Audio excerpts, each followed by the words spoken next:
across the UK, on DAB+, on YouTube, on the app, on your mobile, the home of common sense. This is Talk.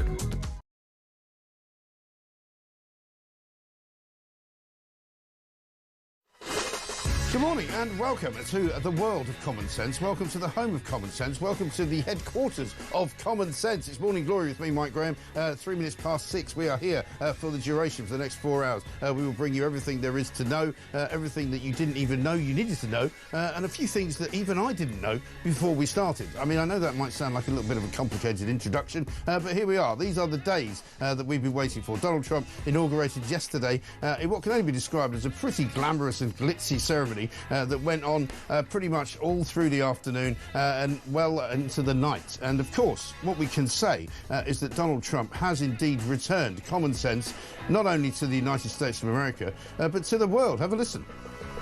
Today I will sign a series of historic executive orders. With these actions, we will begin the complete restoration of America and the revolution of common sense. It's all about common sense.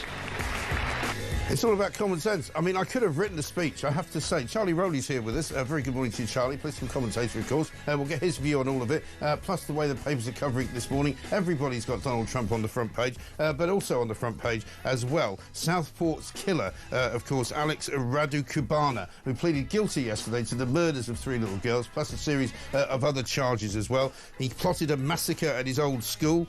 He admitted those murders, but he was also referred 3 times to prevent the scheme which is supposed to kind of identify who is likely to become radicalised and possibly a terrorist. Keir Starmer has said that the state failed victims. He's going to make a statement this morning on the Southport killer. He's being accused of a cover-up in some of the newspapers, the Telegraph in particular, and the front page of The Sun says, why did no one stop him? And there's a very, very graphic picture of Raducubana, the mugshot of the killer. You might remember people were complaining when he was arrested at first, when hardly any information was being made available. This picture emerged of him as he was when he was a little boy, looking very sweet, very innocent. Well, he doesn't look like that now, I can tell you that. We'll be showing you that picture coming up. It's 5 minutes past 6. Don't forget you can send us a voice note, 0344 499 1000. Send that to WhatsApp. You can call us on that number. You can tweet us at talkTV. You can send us a text as well, 87222. This is Morning Glory. Let's get it on. Common sense. Great job.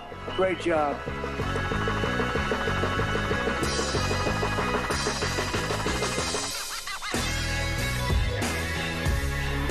Welcome to Morning Glory with you, as I say, for 4 glorious hours every single weekday morning. It's a Tuesday.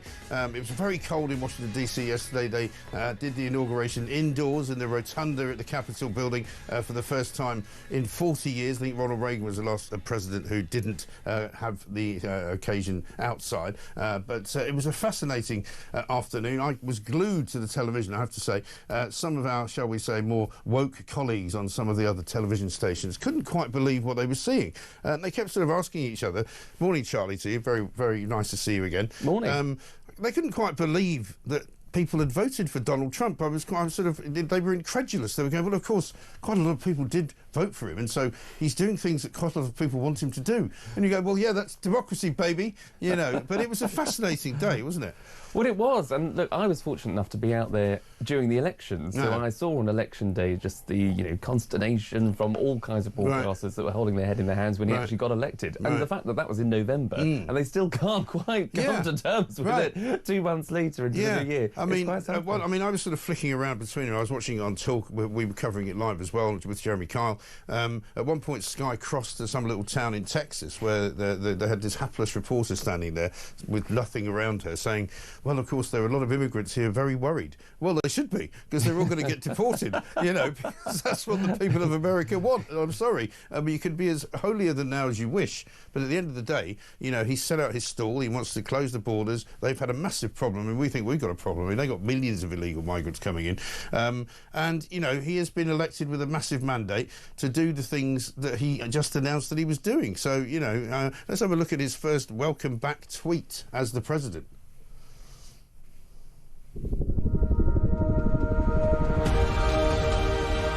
You must wish that we could have had those kinds of things at our disposal when we were in, when you guys were in Downing Street, and you could just make those kind of videos. It's like a movie, isn't it? Well, there's nothing like an understated return, is there, Mike? Helicopters, F-16s. It's brilliant stuff. But I mean, the way the papers have covered it this morning. I mean, obviously we'll get on to the Southport story because that's on all the front pages as well. And if anybody thought that that story was going to be buried because Trump's inauguration was going to overshadow it, that absolutely has not happened. But they've done very well, the Mail, because Boris Johnson, surprisingly, I don't think everybody expected him to be there. He was actually inside the rotunda, which I don't think very many British politicians were. He's actually written for the Mail, as the pulse of power surged from the battered Bible into the hand of Donald Trump, I saw the moment the world's wokerati had worked so hard to prevent. And there is a feeling, isn't there, that the wokerati days are numbered, and we are returning to common sense. I think that's right, and I think for so long there's been this sort of metropolitan elitist sort of view, whether it's in Westminster here or whether it's in Washington. Donald Trump has just been able to cut through all of that. Right. He's someone who stood up, he says what he thinks, he's doing now what he says he's going to do, and all of a sudden everybody sort of I think there's a bit of a sigh of relief, because actually there is someone out there that is, as I say, cutting through all of the all of the stuff that people think is a little nonsense. And you wonder whether all of the sort of the DEI stuff, which was the reason why so many people couldn't get jobs, and the reasons why so many people who did get jobs were not worthy of those jobs. I mean, Wall Street has kind of ditched it. A lot of big American companies have ditched it. Facebook has ditched it. They had all the tech entrepreneurs there yesterday. Jeff Bezos was there with his rather slightly underdressed wife. There was a great picture of Mark Zuckerberg looking down her top at one point, who was next to her. There was Elon Musk, of course. So there's this kind of conglomeration of business and politics, and Trump seems to have aligned it all together terribly well. Yeah, I think that's right, and it goes back to exactly what you just said at the start. It's not a return to anything other than common sense. So all the DEI stuff, you're right, which bogs down companies, it bogs down industry, it bogs down business. What he's basically said, and what he did say yesterday, is that actually it's going to be colourblind. It's a meritocracy. That's just common sense. That's what people have been calling out for years. It's nothing new. It shouldn't be a surprise to anyone. But on the left, it just seems to be. Well, this is it. I mean, when he came out and said, there will only be 2 genders in America, there's sudden gasps going on inside all sorts of television studios around the world going, oh my God, what are we going to do with that? And you think, well, you shouldn't have to be surprised, and you shouldn't really have to state it as if it's now some kind of, now new rule of thumb. He declared an emergency at the Mexican border, and, the glamour of the thing as well. I mean, Sarah Vine's written in the Mail today, Melania was a vision of an icy self-control in killer heels. I'm not sure she even cares what the Donald thinks of her. There was a moment, wasn't there, when they came out into the rotunda, he came out after her, and there was a sort of a massive air kiss where they didn't quite meet, which I'm surprised nobody's made more of, actually. But there's pictures of them all, from Melania to Ivanka to Tiffany to Lara, all wearing these killer heels. And I was reading a piece in the Times just the other day saying that, fashion is going to be back. It's going to be great for American designers because, the women in the sort of Trump world all dress terribly well, unlike, the Biden brigade.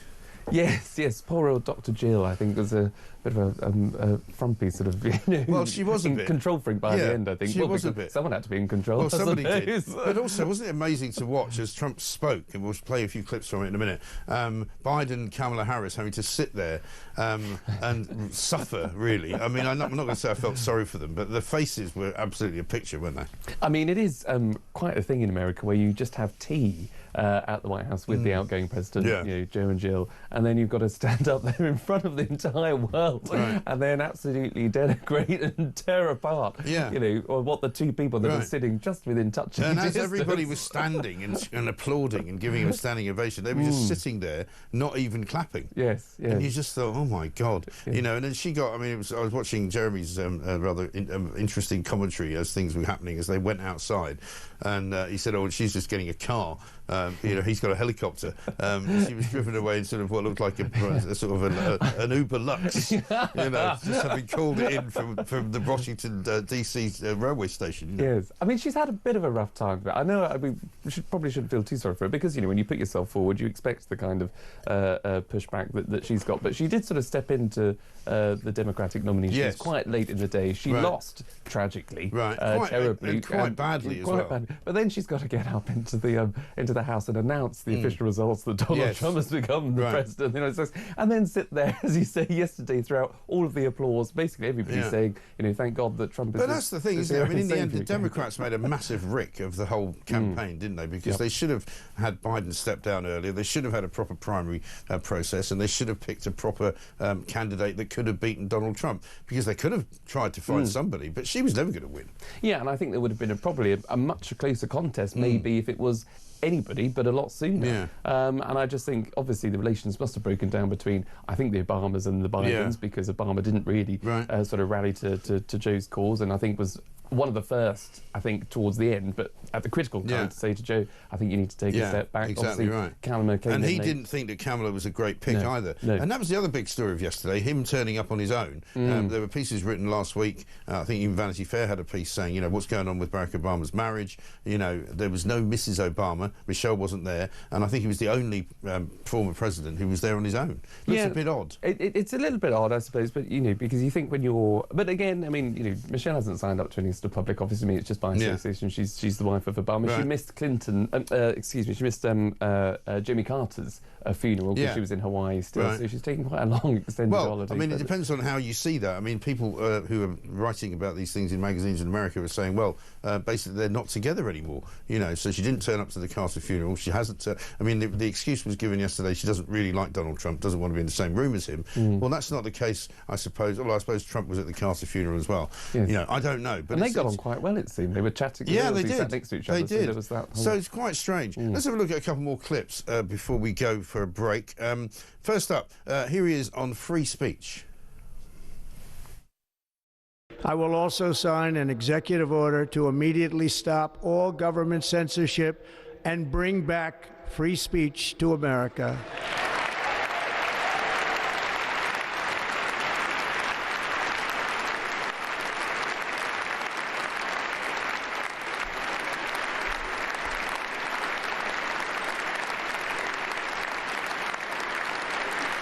Never again will the immense power of the state be weaponized to persecute political opponents, something I know something about.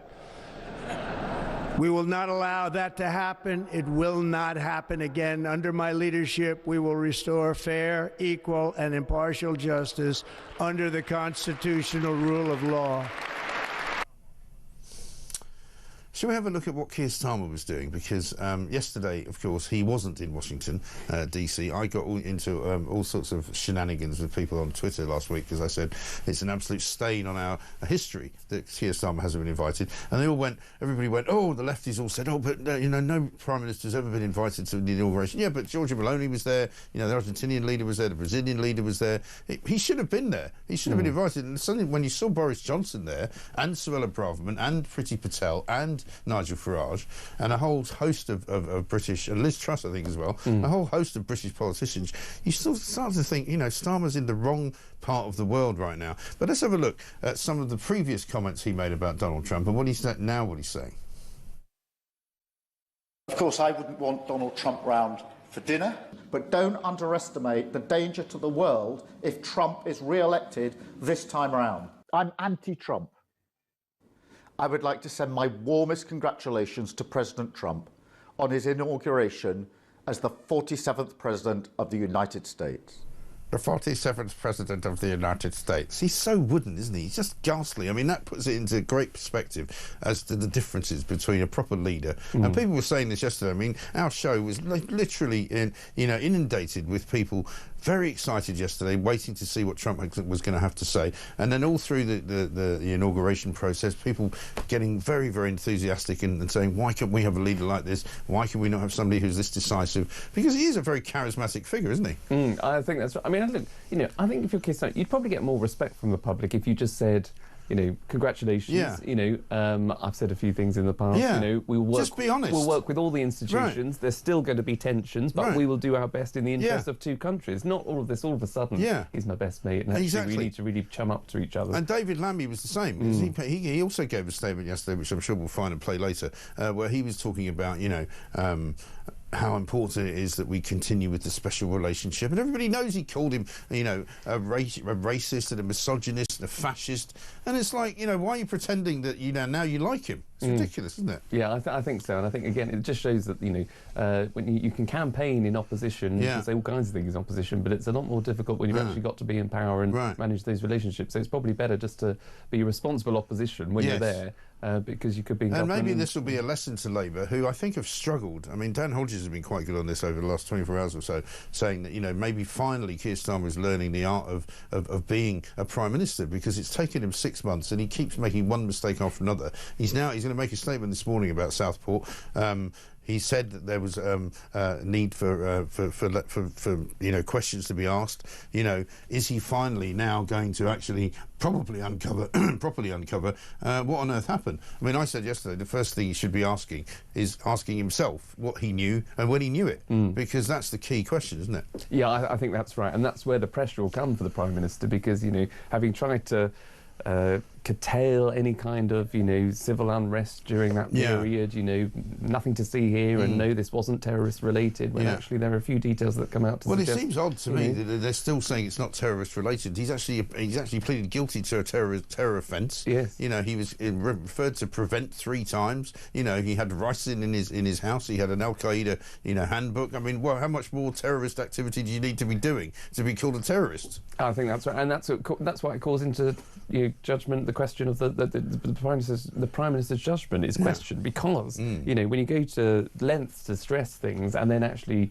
there might be more information that you actually had that you didn't produce or you chose not to. Yes, these are questions that you as the Prime Minister have got to answer. And that's what Robert Jenrick is certainly asking. Absolutely right. We'll come back to that. We'll come back to more on Trump as well. Let's get a voice note from Liam. Morning, Mike. What a great day for democracy. How much would you not want to be a member of the Labour Party this morning, especially after what the Donald did yesterday? Fantastic. I think, Liam, you speak for the nation. Tony says this: hello, President Trump is a machine, absolutely relentless. Well, he is. Tony, thank you very much indeed. Keep those voice notes coming. We've got loads of time to play. 0344 499 1000. Charlie Rowley's here. We're going to look at some of the other stories in the papers, but we're going to continue with our revolution of common sense as dictated by Donald Trump yesterday.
across the UK, on DAB+, on YouTube, on the app, on your mobile, the home of common sense.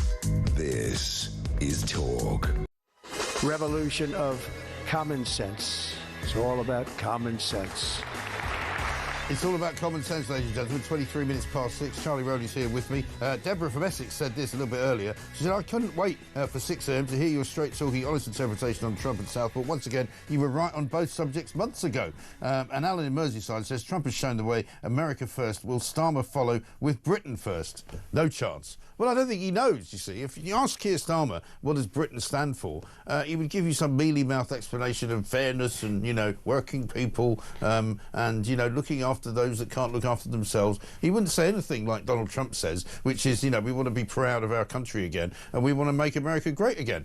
You know, it's a pretty straightforward message, isn't it? Oh, totally right. And I think, look, you know, what Donald Trump has in spades, which Sir Keir Starmer doesn't have, is just the political antennae to say what he thinks, but to have a strategy and just, you know, lead from the front and drive it through. Because he doesn't sound like a politician. I think that's his key. I mean, that's why Nigel Farage, I think, cuts through for a lot of people, because he talks the way people talk in the pub. Why Lee Anderson was funny the other week when he made a joke about all the various members of the Labour government, like David Lammy, you know, Rachel from Accounts, you know, and Mad Miliband, and they talk the way people talk to each other. And so people don't recognise Keir Starmer's way of speaking because he doesn't speak like a human, does he? Let's have a look at some of the other stuff that Trump came out with yesterday. Here he is on the Gulf of Mexico. A short time from now, we are going to be changing the name of the Gulf of Mexico to the Gulf of America, and we will restore the name of a great president, William McKinley, to Mount McKinley, where it should be and where it belongs. I can only assume Mount McKinley had its name changed to something else, because I used to know it as Mount McKinley. But, you know, again, people thought he was joking when he said he was going to rename the Gulf of Mexico the Gulf of America. But he's just going to... People were like, he can't do that. Well, why can't he? And he's just done it. Exactly. And poor old Hillary Clinton there was sort of chuckling to herself, thinking, this is, you know, must be madness. But still that sort of consternation that, you know, she obviously holds close to her chest, that, you know, this guy shouldn't be there. But, you know, he very much is there. But he is there. And he's for there because the people of America want him there. And it doesn't matter how much the people in Washington, you know, sort of bump their gums and complain, and inside the Beltway they all go. I don't know, where were you when you were there for the election? Were you in D.C. or were you around the country? I was in New York for the election. So just popped over there, and obviously, you know, but, you know, in New York, which is, you know, a blue state, democratic state, but actually the amount of people that was openly supporting, proud to wear those MAGA hats, you know, during the election. Well, do you remember when he was there for his court case and he went up to Harlem and he was absolutely mobbed by the people in Harlem? So the black vote came out for him, the Latino vote came out for him, and the young vote came out for him. And so they can't really even say, you know, this is an America that only one, you know, demographic likes. You know, this is old white men who have all voted in for Donald Trump. No, I mean, it's the whole country. Exactly, and that's what really grinds my gears actually about the left in particular, where you have people that go on and they sort of say, well, you know, how could he win the Latino vote? How could he win the Hispanic vote? How could he win the women vote, the black vote? Well, hold on, these people, just because they might be minority groups, doesn't mean that they're not going to vote for Donald Trump, because they still actually care about the economy. They still care about the defence of their nation and the defence of their borders. They actually care about a president that's coherent. Yeah. You know, these well, people, this is it. You know, I mean, one of the funniest moments yesterday was Brian Cox, you know, the actor who was on Good Morning Britain, banging on about how terrible it was going to be for all the women in America. And Richard Madeley pointed out, well, quite a lot of women actually voted for him. And he's like, I know, I don't understand it. And you go, well, that's up to them, isn't it? That's their prerogative. What are you there, the sort of master of women in America? What's going on? Exactly. And I think he went on to say, you know, I feel sorry for these women. You know, well, hold on. Why do you feel so? You don't speak for these women. These women have voted for Donald Trump, because however bad you might think Donald Trump is, in fact, however bad those women might think Donald Trump is, he's a lot better than what they clearly currently had under Joe Biden, who couldn't, you know, and they wanted to get rid of it. Two sentences together. And let's have a look at what he's going to do now in outer space, because this one came out of left field. I don't think anyone was expecting this. Have a look. As we liberate our nation, we will lead it to new heights of victory and success. We will pursue our manifest destiny into the stars, launching American astronauts to plant the stars and stripes on the planet Mars. Has he seen Mars attacks? You know, it's quite a worrying thing that, you know, they might all come down and start invading Britain. But, you know, again, ambition. You know, Americans love ambition. Remember John F. Kennedy when he was talking, well, you probably don't, I mean, I don't really, but the speech when he made, you know, we do these things not because they are easy, but because they are hard. You know, and they had the space race with Russia, which was then the Soviet Union. And, you know, it was a real badge of honour that America got to the moon before the Russians did. You know, that was what they wanted to do, and the same will happen now. And now he's got Elon Musk. Let's have a look at Elon Musk. He got very excited about the Mars thing. And we're going to take Doge to Mars.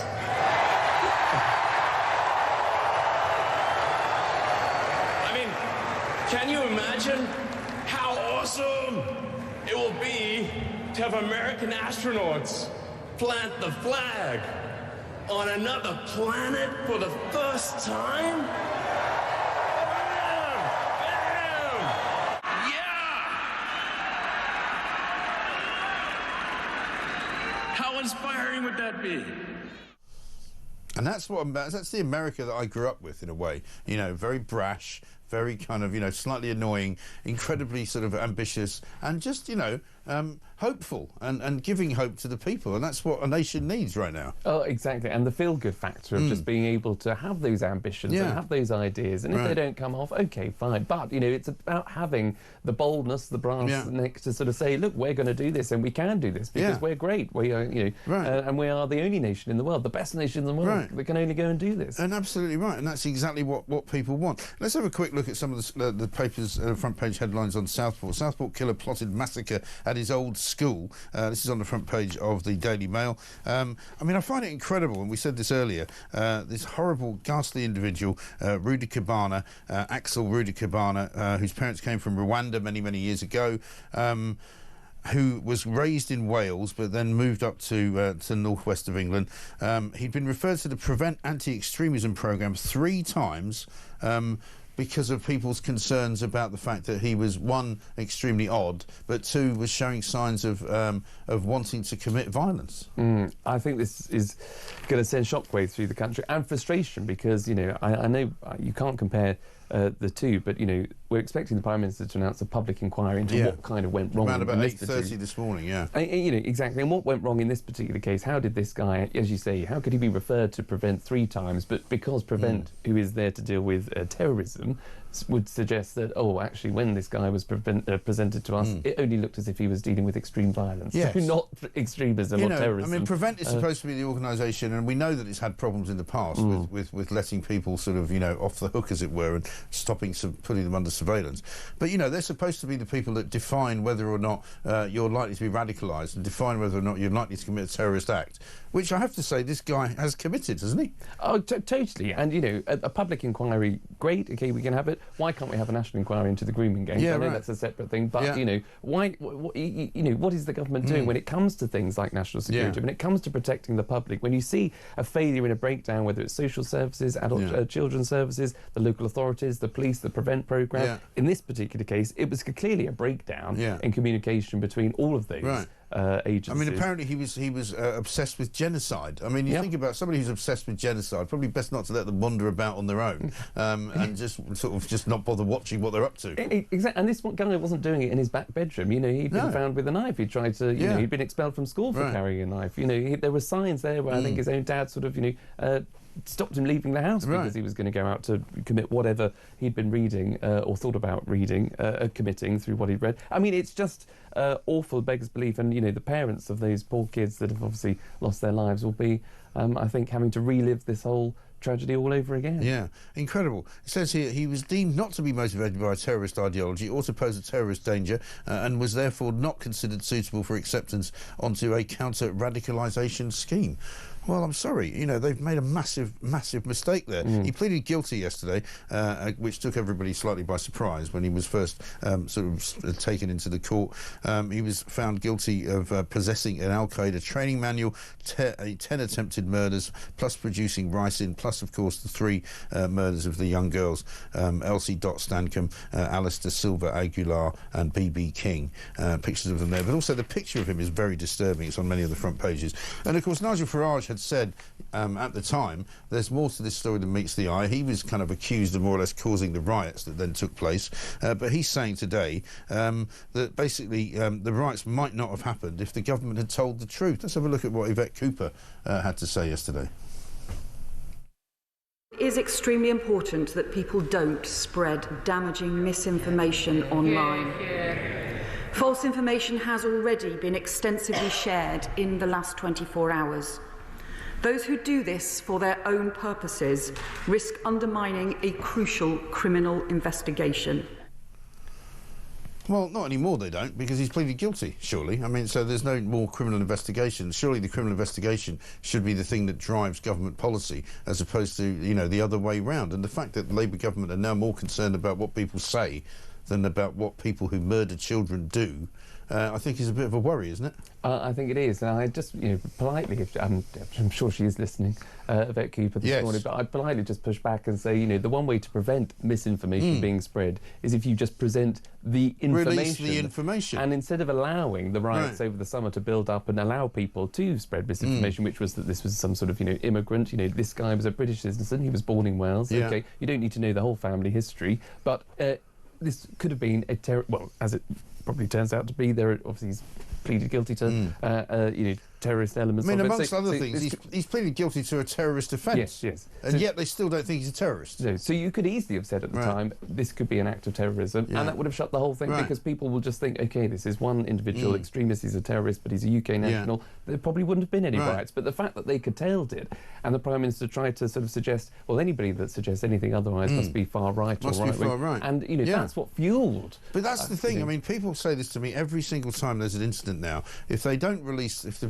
police don't release the details of the individual who they're seeking for a particular crime, if they don't name them, they immediately assume, well, in that case, they must be either from an immigrant background or possibly from some kind of background which would be not considered white. Whatever that is, and whatever, rightly or wrongly, whatever the name is, if the name sounds foreign to people, it's apparently never released by the police, and so they always assume the worst. And so, if the police actually released the name and released the, you know, but they'd always kind of slightly gild the lily, won't they? Like, you know, saying he was from South Wales. Well, yeah, but that's not quite the whole story, is it? No. He's from South Wales, first generation, born there because his parents fled from Rwanda. Yes. You know. And instead of just, you know, saying nothing to see here, effectively, you know, if there was any kind of information, for example, that he had possession of this rancid sort of, you know, chemical weapon.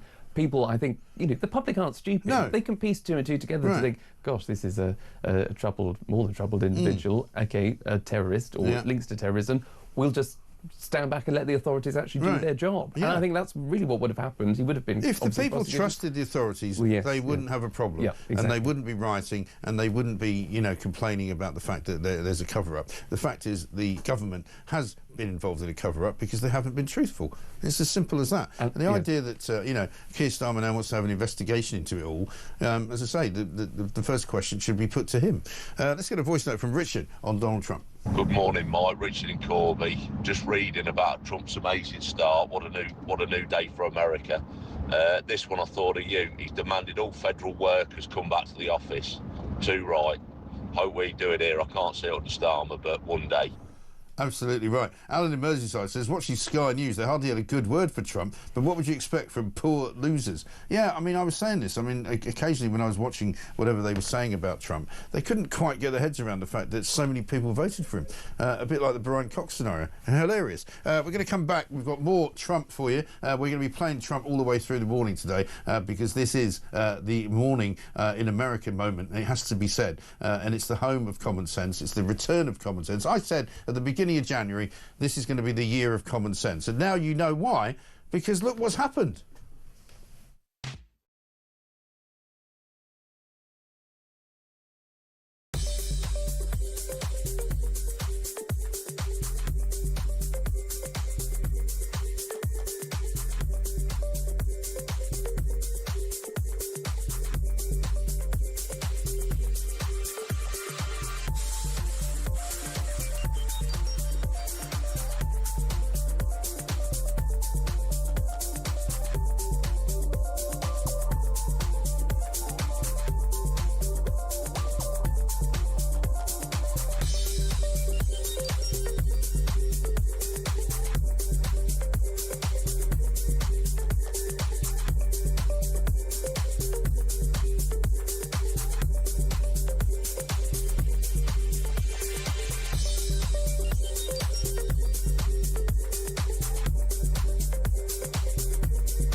Across the UK.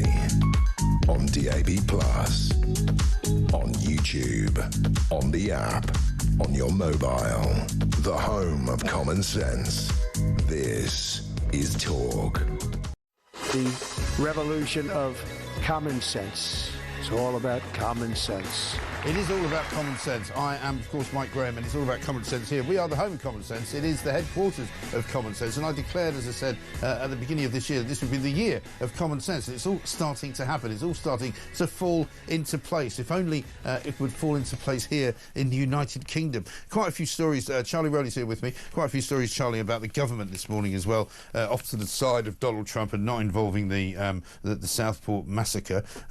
Pubs and restaurants will be hit for £1 billion as 750,000 more workers are dragged in to the national insurance raid in the Sun. There's also a story about Rachel Reeves who wants to grant a third runway at Heathrow. Ed Miliband won't be too happy with that, will he? No, I don't think he would. But also, I mean, to extend Heathrow, a huge debate around that anyway, whether that should or shouldn't go ahead. It's been going on for years. But to also extend, I think, one in Gatwick, they want to expand. And Luton. And Luton. Yeah. I mean, lovely Luton. I mean, here we are being told by Ed Miliband that we shouldn't be flying at all. Meanwhile, they're all flying off all over the world, and Rachel Reeves is currently in Davos talking about stuff. But at the end of the day, what on earth is the joined-up thinking inside Downing Street if, on the one hand, you've got Rachel Reeves going, we must expand the airports, and over here they're going, but we mustn't fly anywhere. Yeah, and I think, why can't we just be more radical? I mean, I know, back in government, the time that I was there, we talked about levelling up quite a bit. I would rather just see an international airport hub in the north of England, to have an actual rival and competition between the north and the south, build more homes in the north. That's what, to allow people to feel as though they don't need to come to the south. Create a few jobs, for heaven's sake. Create more jobs, exactly. They keep talking about this job creation, don't they? They keep talking about, GB Energy is going to create a lot of jobs. And you go, well, how? And they go, we're not sure. They don't see. They seem to think that the public sector can provide work, when in fact they should be encouraging the private sector, shouldn't they, to actually do that? Exactly. And I think they just think that the general public aren't watching or aren't prepared to scrutinise what the government's saying. They've got no respect, it doesn't seem to me, for the general public. Keir Starmer just generally thinks that the working class of this country, and certainly people with different political opinions to him, are not worth paying any attention to. Yeah, I think they don't know anything. I think that's right. And I also think, I go as far as to say that there's a political arrogance, I think, amongst Labour supporters. If you can't understand that, actually, yes, you've got a huge majority in terms of the seats, but if you can't understand that it's a thin and widely stretched majority because of the low turnout, then you've got a balancing act, so it's a bit of a false majority. But if you think to yourself with the arrogance, we've come in, we've got this huge majority, say, we'll take away the winter fuel allowance, I can take any kind of gift, glasses, suits, freebies at Arsenal Football Club, Taylor Swift tickets. Taylor Swift, and but still this is the other say thing. I'm a man of the people. Donald Trump got elected with a very sound mandate. Everybody knew what they were voting for when they voted for Donald Trump. He was going to bring back common sense. He was going to do away with all of this nonsense in government. He was going to get rid of the DEI stuff. He was going to get closer connections with the border force. He was going to shut down the borders. They knew what he was going to do. This Labour government was elected without really knowing anything about them. All that they were was they weren't the Tories, but they didn't really say what they were going to do. And all the things they've done, they didn't really say they were going to do. Exactly. And what they did say that they weren't going to do, which is put up tax on national insurance, income tax or VAT. Well, blow me, they go and put up national insurance tax on, these poor pubs. And that price is, pubs... And pubs are already closing at a rate of knots. And they're now unable to hire people. I hear from small businesses every single day here who say, look, we had these projects that were underway. We've now cancelled them. We were going to hire more people, but now we're not going to. It's an absolute recipe for not only no growth, but sort of negative growth, growth going into the wrong areas. Let's talk a bit about as well the Attorney General, because of course Lord Hermer has been in the firing line for about a week now, which is quite a long time in politics. Not only for working for Jerry Adams in a private capacity and making 30 grand from him, then suggesting that Jerry Adams might be able to get compensation. He's now blocked a debate in the House of Commons, which was requested by the Tories Justice spokesman Robert Jenrick, because he doesn't think that people should be able to discuss whether or not he's doing a good job. Yeah, and whether there's a conflict of interest. So, as a lawyer, he obviously represented Jerry Adams. Jerry Adams was given, I think, £30,000. He was paid £30,000 to help represent him. And then, as a minister, there's a question around, did he advise this Prime Minister, whether to now compensate Sir Jerry? Now, obviously, there's a conflict of interest if you're working for the man in a private capacity and a Minister of the Crown advising the Prime Minister. This Attorney General has tried to say at a committee level, in public, to say, I don't think I can answer that question because of the ministerial code and these things. He also said, I think, he couldn't remember. Yes. I mean, it was a year ago. I mean, who remembers what they did a year ago and when they were paid £30,000? I mean, I'm absolutely at a loss. But you're absolutely right. But I think, as you were saying to me sort of privately in the break, I think he will be the next one under the spotlight that, the media... Because he's definitely... I mean, there are definitely storm clouds around him. And he's a controversial appointment because, again, he's one of Keir Starmer's mates. He likes to promote his mates. Look what happened to Tulip Sadiq. It was another one of his best friends that he promoted. She's now apparently facing the possibility of being extradited to Bangladesh to answer charges about the corruption in her family. It's absolutely extraordinary. Well, all of these things, all of these things just add up. I mean, this is one thing that Linton Crosby, the Wizard of Oz, masterminded several elections across in Australia and in the UK. It's never sometimes one thing that gets you, but it's the barnacles on the boat, and everything adds up. And so whether it's the Tulip Sadiq stuff, whether it's obviously getting rid of Louise Haigh earlier on, if he loses his Attorney General, all of the stuff. He lost Sue Gray. All of the other policy issues that keep stacking up. Well, we've been saying this really ever since he got in. Since July, I've had this feeling that, Starmer just isn't going to last the pace because he hasn't made really any decisions that have been correct decisions. He's made a lot of blunders. He's appointed a lot of bad people. His government has not gone well. I mean, even the most sort of, sound Labour supporters would admit that it hasn't gone very well. They've had to reset things. The budget was a disaster. Rachel Reeves now, it turns out housing targets are going to be abandoned by the councils of this country because they simply haven't got the money. We also got news that mortgage rates will hit the highest level for 5 months. There's just one thing after another. Starmer's like this sort of punch-drunk boxer in a boxing ring. Every time he kind of looks up, somebody else smacks him in the face because he hasn't got anything in the good column at all. Exactly, and you can't just keep blaming the previous government. I think people are sort of wary of that one, and that sort of wears thin very soon. But with someone that just isn't interested in politics or doesn't do politics very well, so Keir Starmer is just clearly a lawyer. You contrast that to Donald Trump coming in with a beacon of optimism, talking about how great the country can be again, big ideas, and the detail will come later, but it gives you something and somebody to get behind to say, actually, we've been through a bit of a difficult time as a country, but you're looking to your political leaders to provide that leadership, to provide that hope and optimism. And like he said, if he's talking about, sending American astronauts to Mars, you've got absolutely no reason to disbelieve that because, I mean, Trump has proven that you can do an awful lot of things that people didn't think you could do. I mean, nobody thought he could be president the first time around. Nobody thought he could win it back after losing to Biden in 2020. And here he is. He's back in the White House. Trump Mark II. Exactly. And, what a contrast. I think people, again, it's the political classes that sort of say, there's too much process or we have to go through a process. Well, Donald Trump and his inauguration, as you said earlier on, he had all the big tech giants there. These are the people that are the entrepreneurs, the most successful people in the United States of America and across the world.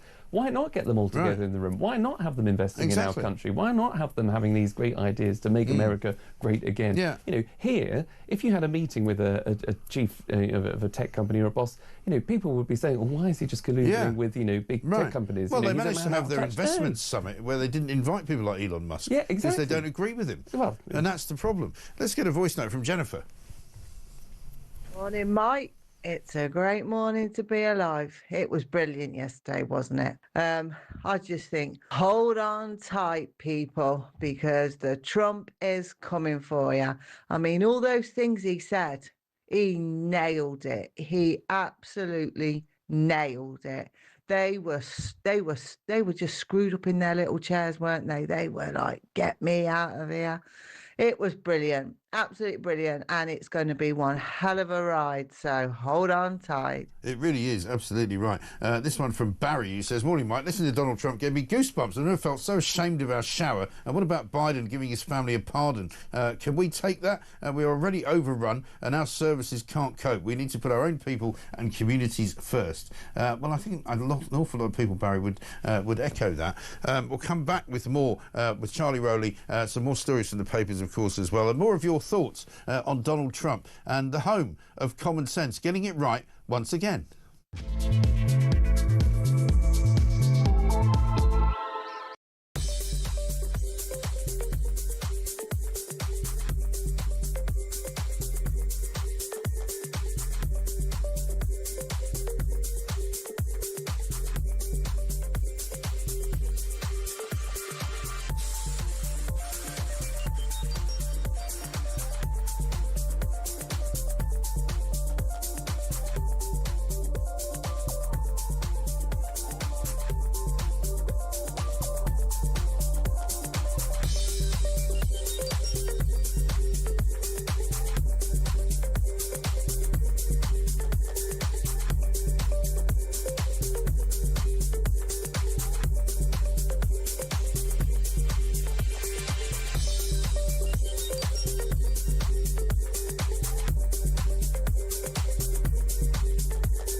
Condolences and thoughts and prayers and love must go out to the victims' families and all those who are directly affected in Southport. This is a tragedy of unthinkable scale.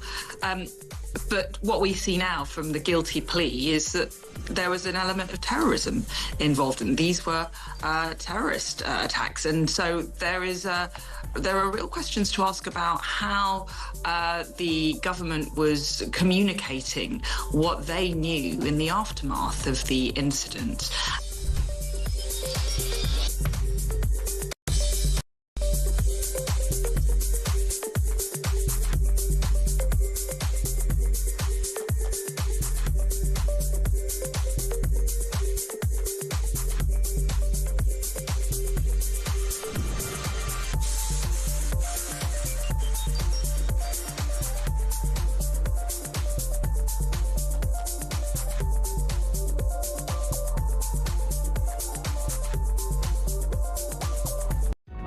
Across the UK, on DAB+, on YouTube, on the app, on your mobile, the home of common sense.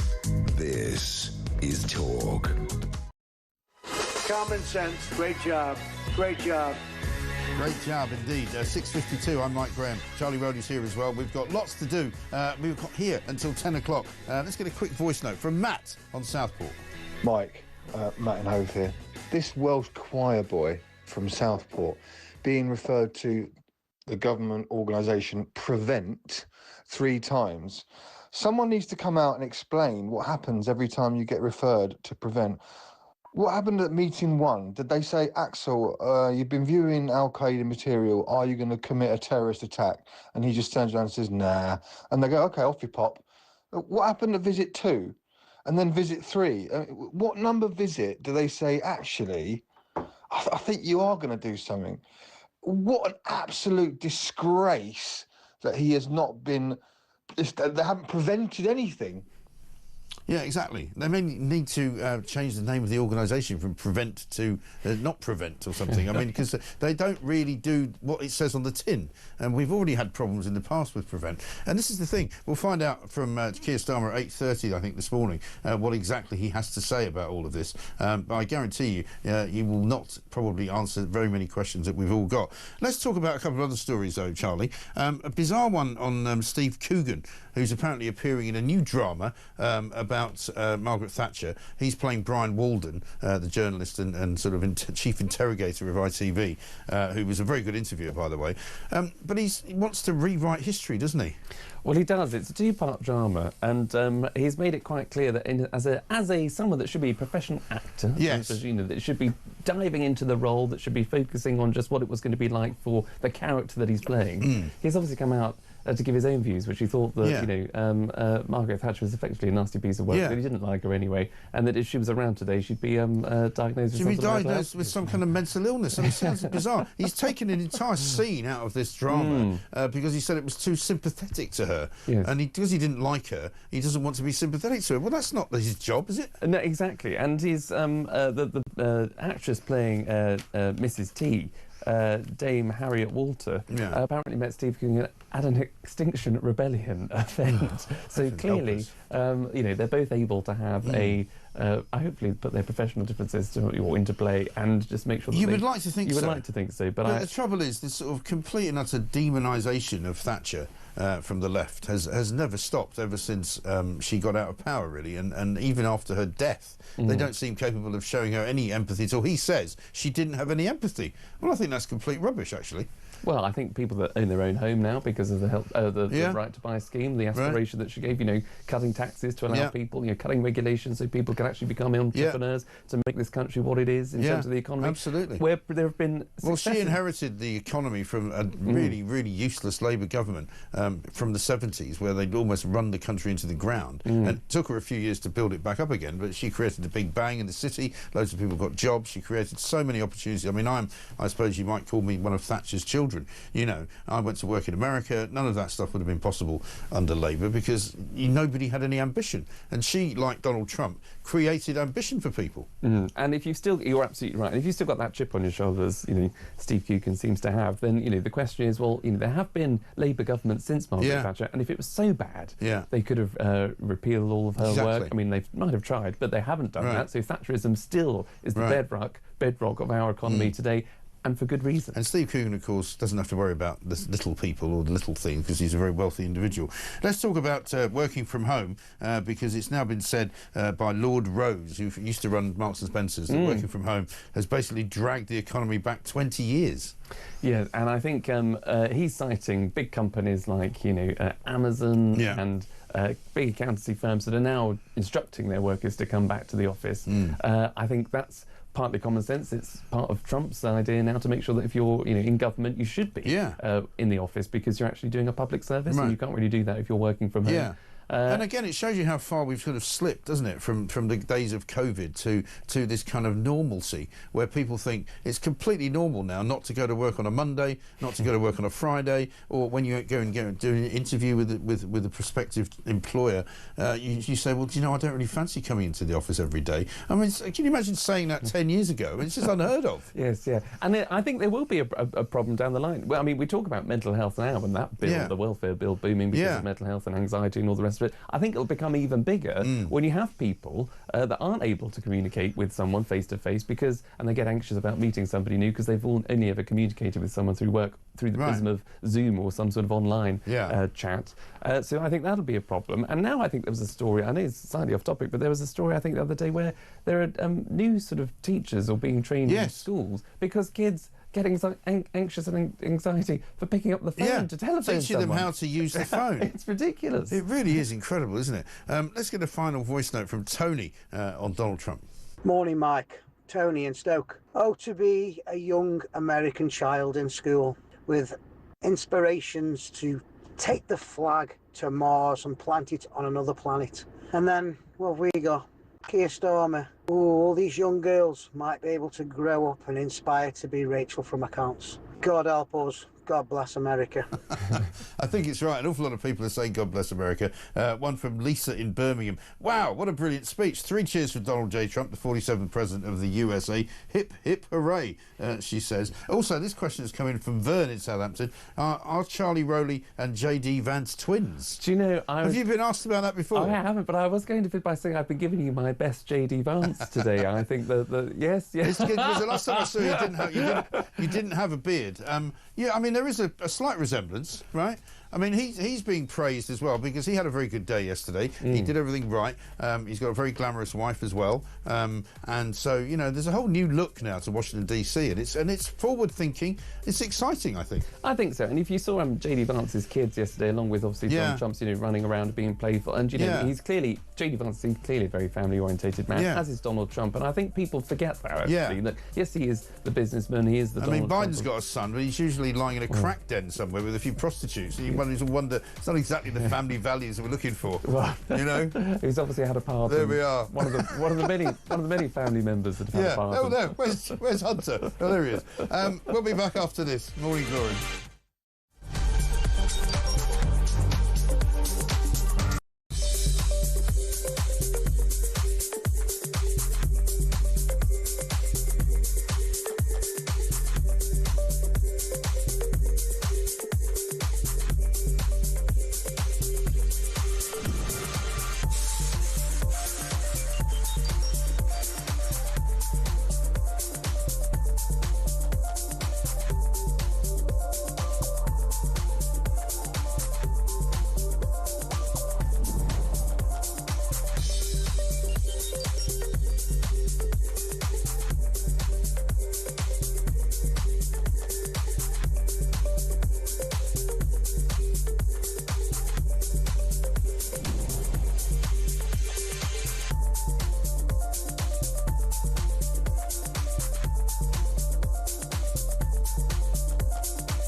across the UK. On DAB+, on YouTube, on the app, on your mobile. The home of common sense. This is...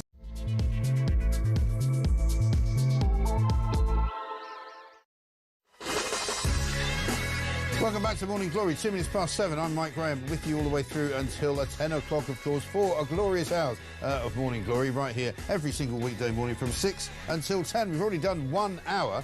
We've already given you an awful lot of what happened yesterday at the Trump inauguration. Absolutely incredible scenes. Incredible kind of, rebirth, if you like, of the United States of America. Because Donald Trump is, as I've said, he's ambitious. He wants to win. He loves America. He wants to be proud of it. He wants to wave the flag. Not only does he want to wave the flag, he wants to plant the flag on Mars, it turns out. It was the return of glamour. It was the return of style. It was the return of genuine, proper self-belief and proper politics for the people. And that's what we sadly miss here in this country. 3 minutes past 7. Have a listen to this. Today I will sign a series of historic executive orders. With these actions, we will begin the complete restoration of America and the revolution of common sense. It's all about common sense. It is all about common sense. Ed Davey, bless his little cotton socks, came out with this yesterday. Donald Trump returning to the White House will be deeply worrying for millions of people in the UK and around the world.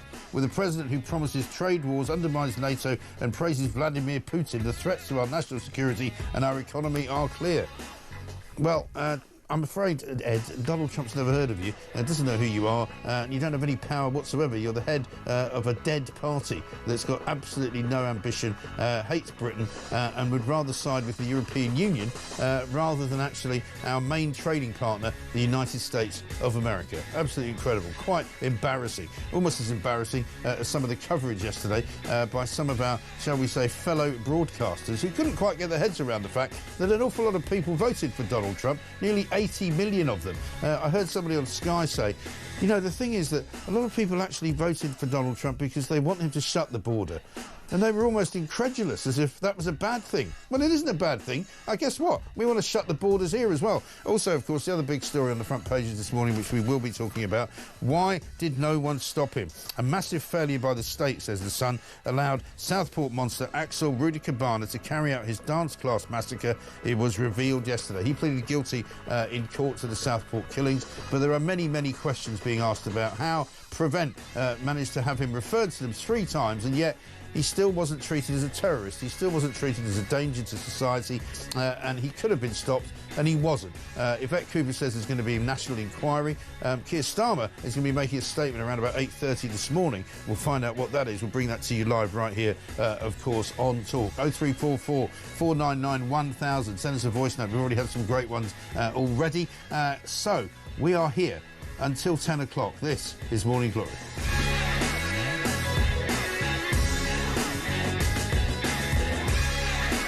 Coming up very shortly, we're going to talk to Amy Tarkanian, Republican strategist, former Nevada state chair. But before that, let's just have a look at one of the things that shouldn't be absolutely amazingly candid, shouldn't be incredibly brave, shouldn't be a surprise to anybody. But here's Donald Trump talking about gender. I will also end the government policy of trying to socially engineer race and gender into every aspect of public and private life.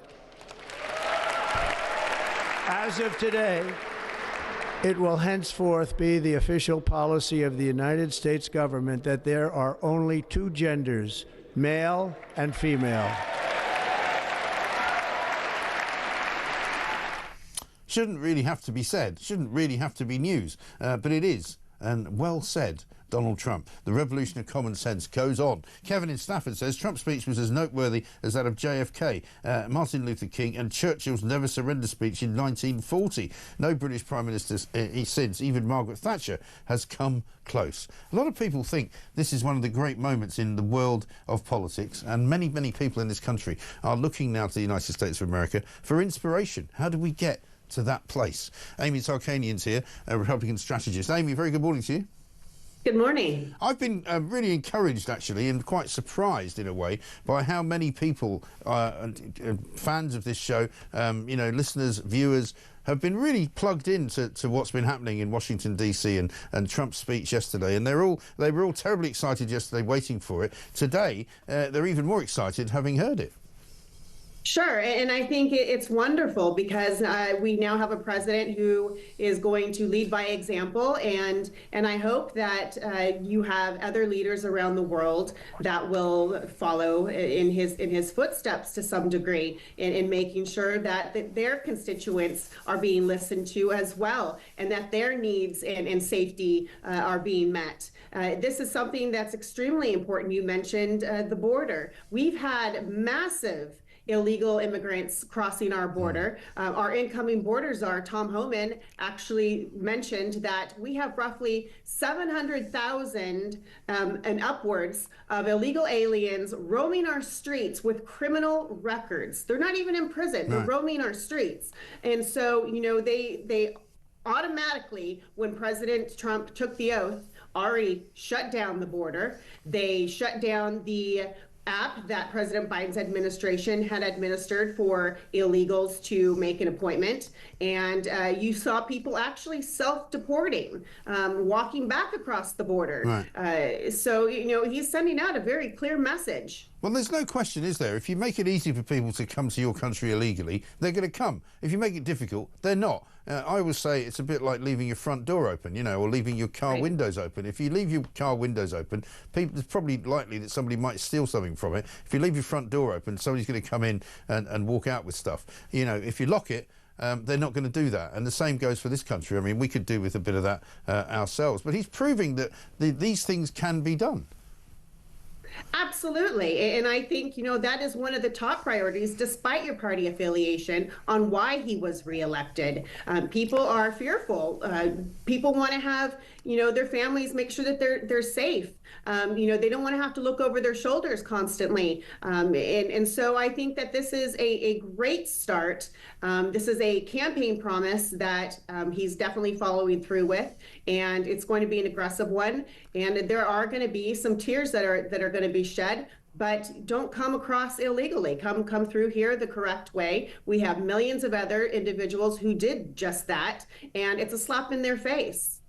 And do you think that America was fed up with Joe Biden and the kind of woke Democrats who had been in charge for the last 4 years and who had kind of wrecked an awful lot of what was good about America? Because I lived in America in the 1980s, and Trump's message yesterday to me was very much a bit like Ronald Reagan's message was in the 80s to America. You know, bold, brash, you know, slightly annoying even at times, but very ambitious, you know, very kind of, you know, forward thinking and looking to the future. Yes, and you mentioned wokeness. So the other thing he's eliminated is what's called DEI, diversity, equity, and inclusion, and that's infiltrated a number of companies, businesses, our military, and we had a decline in military recruitment because of that. You know, and so I think that's also extremely important that we're rescinding that.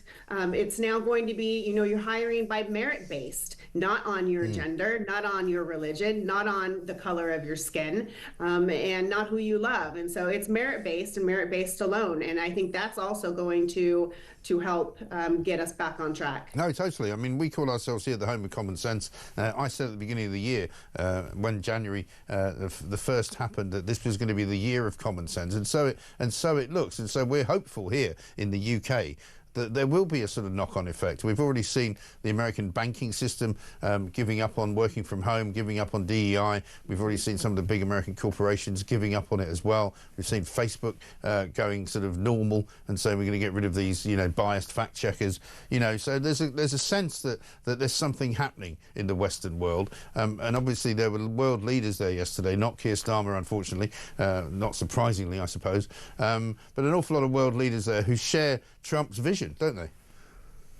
Yes, 100%. And I think the fact that now they may feel that they have that freedom to do what they truly wanted to do or say what they wanted to say. Mark Zuckerberg actually on a podcast mentioned how the Biden administration, along with Obama, made his job extremely difficult. Now, I don't know if he's just now, having a come to Jesus moment and feeling that he doesn't want to be retaliated against, so he's going to go ahead and say what he needs to say to keep his head afloat, or if it's true or not. But either way, better late than never. Right. And so I think, the old saying is keep your friends close, keep your enemies closer. And so I think President Trump's doing a smart thing by showing the world that he has American ingenuity. He has the wealthy of the wealthy all at his back. Yeah, absolutely. And it was quite a religious ceremony in a way as well, wasn't it? There was quite a lot of references to God, and there were quite a few preachers there. Billy Graham's son was there, that great preacher from Detroit, who I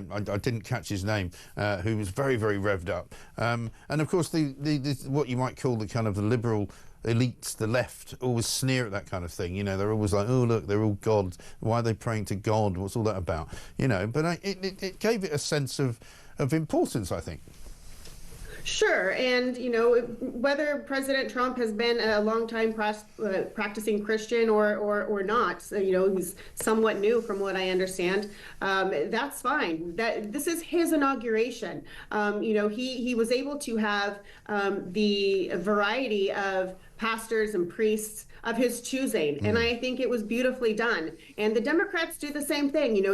They're more afraid of offending each other. And so, if you're not someone of the same faith, then they say, oh, we're not going to even touch that with a 10-foot pole. Right. We don't want to offend other religious beliefs.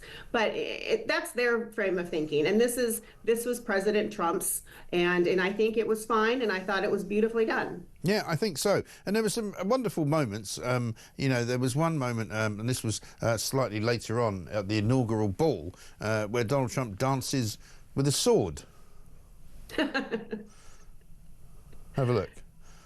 This is him walking out with Melania, who of course had changed into a different dress. She looked amazing, didn't she?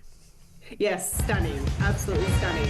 And I think it's also important to point out that the first go around in his first term, they did not have the assistance from high-end fashion designers, and this time they did. And, right. It was breathtaking. They all looked stunning. Yeah. I said it was a bit like the return of glamour to Washington, D.C., because it hasn't been very glamorous under Joe Biden. He might be many things, but, he's not a fashion icon, is he? No, not at all. And his wife also, usually looked a little bit frumpy.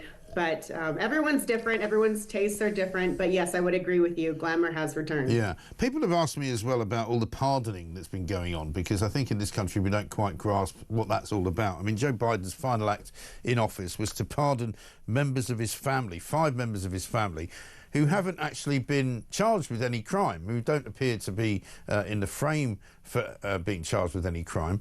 What is that all about? Is that something unusual?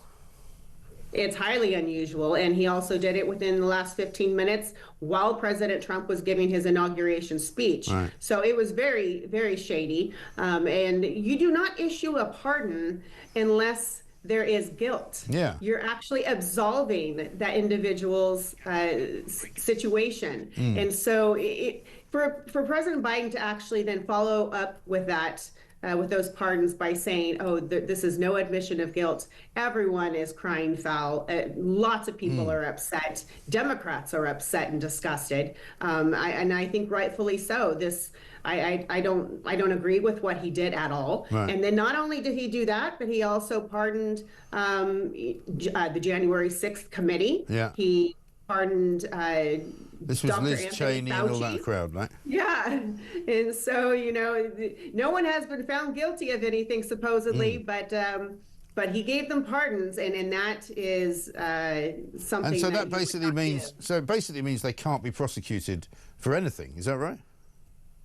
Correct. Yeah, they cannot be questioned any further. So, in President Biden's mind, he felt that that his family and these individuals were going to continue to be harassed, in his own words, by the incoming administration. And so, this is his way of saying, you don't get to touch them. Right. And Trump had even said in his speech that he would not be practicing that type of leadership, because he said, I know a little bit about it, and the state will not be used to prosecute people because of their political beliefs.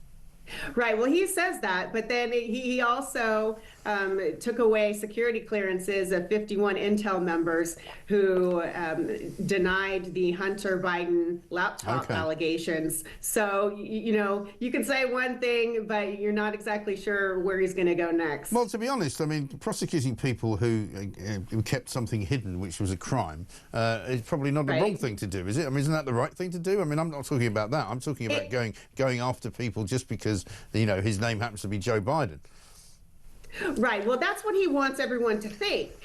But once again, when you're going to have a pardon for an individual, it's because you're absolving their guilt. Yeah. And so there's no other reason for a pardon. Okay. Good to talk to you, Amy. Thank you very much indeed. It's going to be a fascinating 4 years. Thank you. Republican strategist, former Nevada State Chair. Let's get a voice note from Mark. Morning, Mike. It's Mark in Lancashire. Fantastic day seeing Trump yesterday, and great to be drinking up all those lefty tears as well. And on the subject of all the lefties being so confused and perplexed as to why women would vote for Trump, well, maybe they've not really enjoyed all the men in skirts being in little girls' changing rooms and toilets and all their spaces. And maybe women weren't very happy with a man beating up a woman in a boxing ring at the Olympics.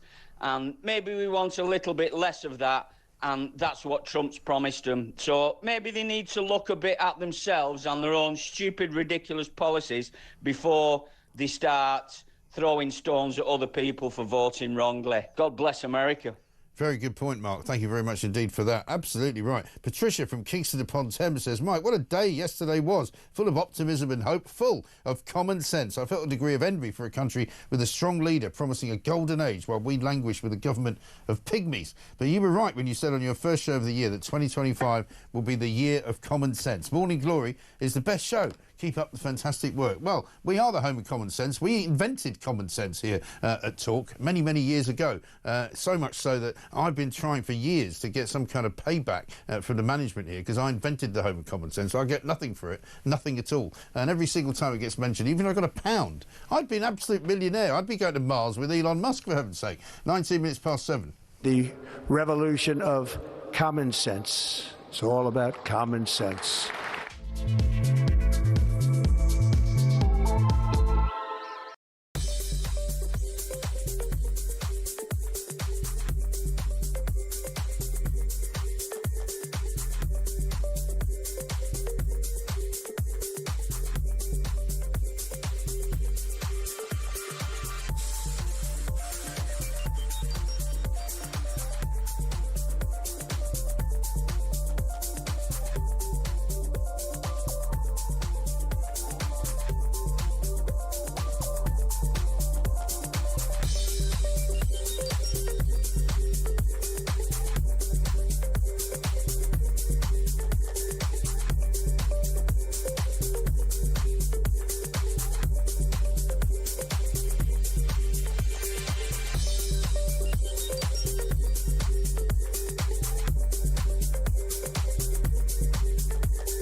government borrowing costs hit a 27-year high, and the pound is taking a pounding.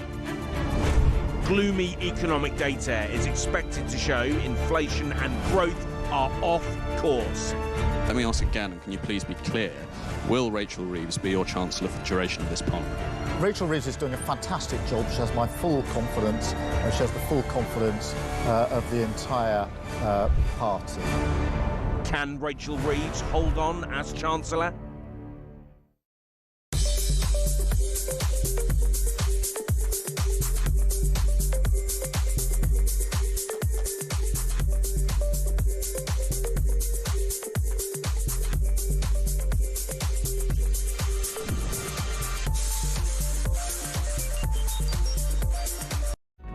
Across the UK, on DAB+, on YouTube, on the app, on your mobile, the home of common sense.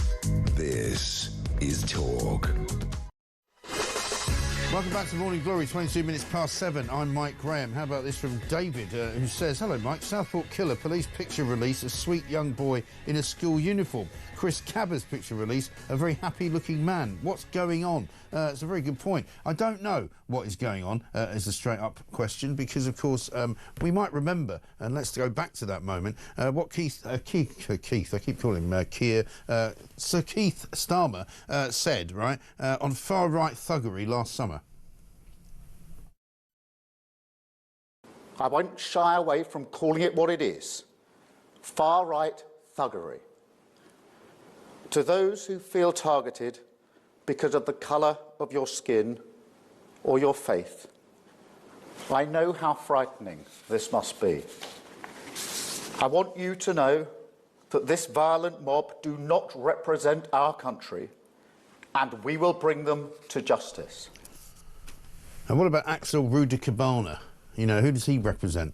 And what does he present to you as the person who is charged with running the country? That's a question. Rakib Hassan is here. Well, let's first get a voice note from Perry. Morning, Mike. Where did all this nonsense start, and who's responsible? You know, things like people saying, oh, I want to be a cat, and the rest of us have to accept that that person is a biological cat. I mean, I remember late one night, James Wales said he went into hospital for some treatment, and they asked him if he was pregnant. I mean, where did all this nonsense start? Thank God that Donald Trump's got in and knocked all this nonsense on the head, and I hope it rubs off over here. Perry, well said. A lot of people would agree with you as well. We need to have an input of common sense. We've got plenty of it here at Talk, but the government needs to get it pronto inside Downing Street. Rakib Hassan is here, political commentator. Rakib, very good morning to you. Morning, Mike. Thanks very much indeed for joining us. I mean, looking back on what Starmer said back in the summer of last year, I mean, you could tell by the vitriolic way that he said what he said, that he cared an awful lot more about the reaction to this murder than he cared about the murder itself. We all saw him going up to Southport, putting flowers down, refusing to answer questions, refusing to stop and talk to the people of Southport, who were clearly troubled by what had happened. I'm sure when he makes his statement at 8:30 this morning, he won't answer a lot of the questions that people have got, which are, to begin with, you know, what did he know? When did he know it? Why, if they knew that this perpetrator of this ghastly crime had been referred to the Prevent organisation 3 separate times, why could we not know that information? Well, it's absolutely remarkable. This is a fundamental systems failure of epic proportions. I think in terms of Sir Keir Starmer, the Prime Minister's reaction to these events over the summer, I think what really concerned me, Mike, was the lack of warmth and affection on his trip to Southport. Yeah. It was very robotic. A lack of empathy is very robotic and mechanical for me. And I think that you're talking about a very quiet, traditional seaside town in on Merseyside, and they're suffering this horrific atrocity. And the Prime Minister went up there, and I think for me, he displayed a real lack of leadership on that trip there. Right. And I think in terms of this horrific atrocity, I think there's serious questions need to be asked. I think the fact that you talk about that Axel Rudikabana was referred to Prevent multiple occasions, and the fact that this is clearly someone who should have been detained long time ago. He had a history of violence. Yeah. He had this fascination with the Rwandan genocide, even though he was born and raised here, originally from Rwanda. This is someone who should have very much been on the radar. And the reality is, Mike, this horrific atrocity could have been avoided. Exactly right. I mean, we had a question from a viewer earlier who sent us a voice note who said, you know, at what point does Prevent make a decision about somebody and how dangerous they are? Because he got referred when he was 13 after he researched US school massacres, right? That's one thing you'd be worried about. 2 more referrals in 2021 after he viewed material on Libya and other terrorist attacks, including those in London. But whoever it was that ran Prevent said at the time he did not pose a danger and was not motivated by a terrorist ideology. I mean, what is the point of these people if they're that stupid? Well, you think that people in those positions of responsibility, they would err on the side of caution. You would think. That's clearly not happened, not just in this case, but in multiple cases. And I think that we need to have a very serious reevaluation of how our counter-terrorism structures work, including the Prevent scheme. I think that in recent times, we put too much faith in rehabilitation, de-radicalization. And I think that what we need to do is that we need to take serious threats to the public and treat that with the utmost seriousness. And that doesn't seem to be happening as often as it should be. Exactly right. And quite frankly, I mean, how many other people have they also determined are not a danger to society who are currently walking around about to commit some kind of atrocity? And also, by the way, this man, I'm not going to call him a boy, this man has admitted to a terrorist offence. He's pleaded guilty to it. He had ricin in his home, which is known to be a terrorism device to poison people. He had an Al-Qaeda manual in his house, so he was clearly radicalised by, you know, Muslim ideology, one way or another. Whether he was a Muslim or not, we haven't been told.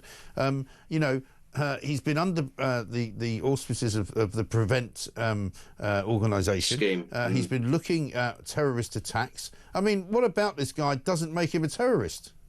No, it's absolutely remarkable. And I think that there's now going to be a public inquiry into this horrific atrocity and what built up to it. And I think that people need to be held to account. It's a bit similar to this discussion we're having about a statutory inquiry into grooming gangs, which I've called for on numerous occasions. It's about holding people accountable, people who operate in positions, serious decision-making positions, which carry a great deal of responsibility, and they're ultimately charged with keeping society safe. People need to be held accountable. And I think that if it's found that they failed in their most basic of duties, then, Mike, heads have to roll. Of course. That's the truth of it. People should no longer remain in those positions. Well, we've got and I think determining accountability is important. Yeah, we've got Merseyside Police who issued statements which were clearly designed to mislead the public.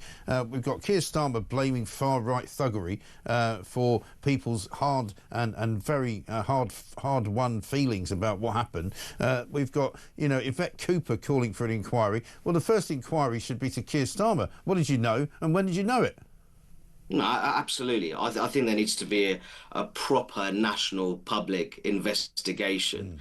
And because there's a great deal of suspicion within the British public, among the British public, over this particular case, but other cases as well. And I think that there's a real crisis in terms of a lack of trust in public institutions who have the responsibility of keeping the public as safe as possible, maximising public safety. And I think that needs to be part of a public inquiry into the case of Axel Rudakabana and this horrific atrocity in Southport. But I think the Prime Minister needs to have he needs a period of introspection. He needs to look at that trip that he made to Southport and feel whether he engaged with the community appropriately. In my view, there wasn't any engagement with the local community at all, and I think that needs to be part of the healing process. But I just see the Prime Minister time and again just a lack of emotion, and I think that's very concerning, a lack of leadership. And they've got to stop issuing wrongful information, or at least incomplete information, which gives people a different view of reality. You know, it's an information vacuum. They basically painted this guy, this killer, monster, you know, child murderer, as a sort of choir boy who was brought up in a quiet suburb in Cardiff. You know, didn't give his name out, weren't giving us anything other than a schoolboy picture of him. You know, I mean, this picture that we've got here, he looks like a complete maniac. I mean, if you saw that guy walking down the street, you'd want him to be arrested, wouldn't you? Well, it looks demonic in my view. Yeah. And I think that what you say there, Mike, if there's a lack of transparency, there's an information vacuum. Yeah. And that's very something unhealthy. will fill that. And so the authorities have got to learn that they've got to be more honest, they've got to be more transparent, and they've got to tell us the truth. And they've got to trust the public with the truth, because otherwise the public is going to turn on them again. No, absolutely, and there's a crisis in that there's such a fundamental lack of institutional trust, and I think and it's very difficult to reverse those trends, especially when these kind of things happen. Yeah, that's the truth of it, and I think that more generally moving forwards, I think we need to just have a very serious discussion about public safety and the structures which are in place, which don't seem to be functioning very well in the interests of public safety. It's as simple as that. They just don't work. Rakib, great to talk to you. Thanks very much indeed. Rakib Hassan, political commentator on the horror show that was the Southport killings. And why can we not tell the prevent authorities and the government that refer to this guy as a terrorist? He is a terrorist. What's going on? Let's get a voice note from Jay. Fantastic show as always. All I've got to say is Ruda Cabana. They were watching him, they knew about him, but they didn't do nothing to stop him. They say that there's nearly 44,000 on the terror watch list in the same position as him. That's half the size of the British Armed Forces. Half the size. For every 2 British soldiers, there's 1 potential extremist. Just think of that. Yeah, absolutely shocking. Shocking. Well, we've got the Prime Minister's statement coming up in about an hour's time. Let's see what he has to say for himself, but don't hold your breath, because I'm pretty sure it won't be revelatory, will it? Any speech most people want to see him make is he's going to resign. I don't think it's going to be that. 7:33, I'm Mike Graham.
Across the UK, on DAB+, on YouTube, on the app, on your mobile, the home of common sense.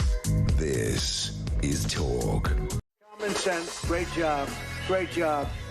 Common sense is back. We did predict it. I did tell you at the beginning of January, this is going to be the year of common sense. And yesterday, we had a bucket load of it, thanks to President Donald Trump, the 47th President of the United States of America. The inauguration was a joy to behold. I opened a bottle of champagne, only half a bottle actually, and I was absolutely glued to the TV. I was watching Jeremy Kyle delivering it as the coverage was brilliant on Talk, of course, yesterday. And I was flicking around as well between some of the other more woke channels. Some of them just could not quite stand it, couldn't believe it. And watching Joe Biden's face and Kamala Harris's face as Donald Trump unpicked one after another of their ridiculously woke policies was incredibly funny. They just looked like they hated every second of it and they couldn't wait to get out of there. Absolutely remarkable. A great new era in world politics has begun, says John. On Boris Johnson, yes, he got Brexit over the line. Yes, he was charismatic as Prime Minister, but it is also true he was part of the wokeification of this country with all the net zero stuff. Great show. Indeed. And Sean from Gloucester says, this morning, Mike, yet more of this government's lies are exposed. The story we were given after the Southport attack is now proven to be false. Also, the people that have been punished for the protests about it, though I don't agree with the rioting, like everyone else, knew something didn't add up. This crooked, incompetent government needs to go. Well, I couldn't agree more with you, because there's no question in my mind that there were things that the government knew which they deliberately did not reveal. There were things that the government knew which they deliberately withheld, and there were things that the government knew that they thought would be dangerous to let out into the public domain. And we need to know why that is their policy. We also need to know why they can't hide behind this nonsense of, you know, you don't want to have to ruin a trial with contempt. Well, yes, that's right. But there are things that I think in the old days we would be told, like, for example, the name of the perpetrator, the age of the perpetrator, an up-to-date picture of the perpetrator. All of that was withheld. None of that happened. We didn't know the name for quite some time. Nigel Farage said, if you remember, there's more to this story than meets the eye, and so he has been proved to be correct. Let's talk to Theo Usherwood, though, political commentator. Theo, very good morning to you. Welcome to the brave new world of common sense. Just before we start, let's have a look at Keir Starmer and the various things he said about Donald Trump over the years. Of course, I wouldn't want Donald Trump round for dinner, but don't underestimate the danger to the world if Trump is re-elected this time around. I'm anti-Trump. I would like to send my warmest congratulations to President Trump on his inauguration as the 47th President of the United States. Years. Step forward the real Keir Starmer. Difficult to know, really, isn't it? Although my suspicion is that the earlier version is probably closer to the truth than the last version. Yes, lots of handbrake turns over the last few weeks, of course, since that presidential election win for Donald Trump. It was a barnstorming speech yesterday, wasn't it, from Donald Trump? I had to wonder whether you had Elon Musk's WhatsApp when he came out with that line about common sense, Mike Graham, whether you've been communicating with his inner circle, Donald Trump's inner circle. But make no mistake, Donald Trump isn't going to hang about. He's got an agenda. That agenda could start today, as early as today, when it's expected that Tom Homan, who's in charge of it, in border security and homeland security, is going to start finding, detecting, rounding up, use words what you will, to those who are in the United States illegally and then deporting them. And the problem for Keir Starmer is it's all very well doing the warm words now, congratulating Donald Trump now, but what's he going to say to his own party when these policies start to be enacted? Is he just going to be silent? Because I tell you, Labour politicians, they're not going to have it.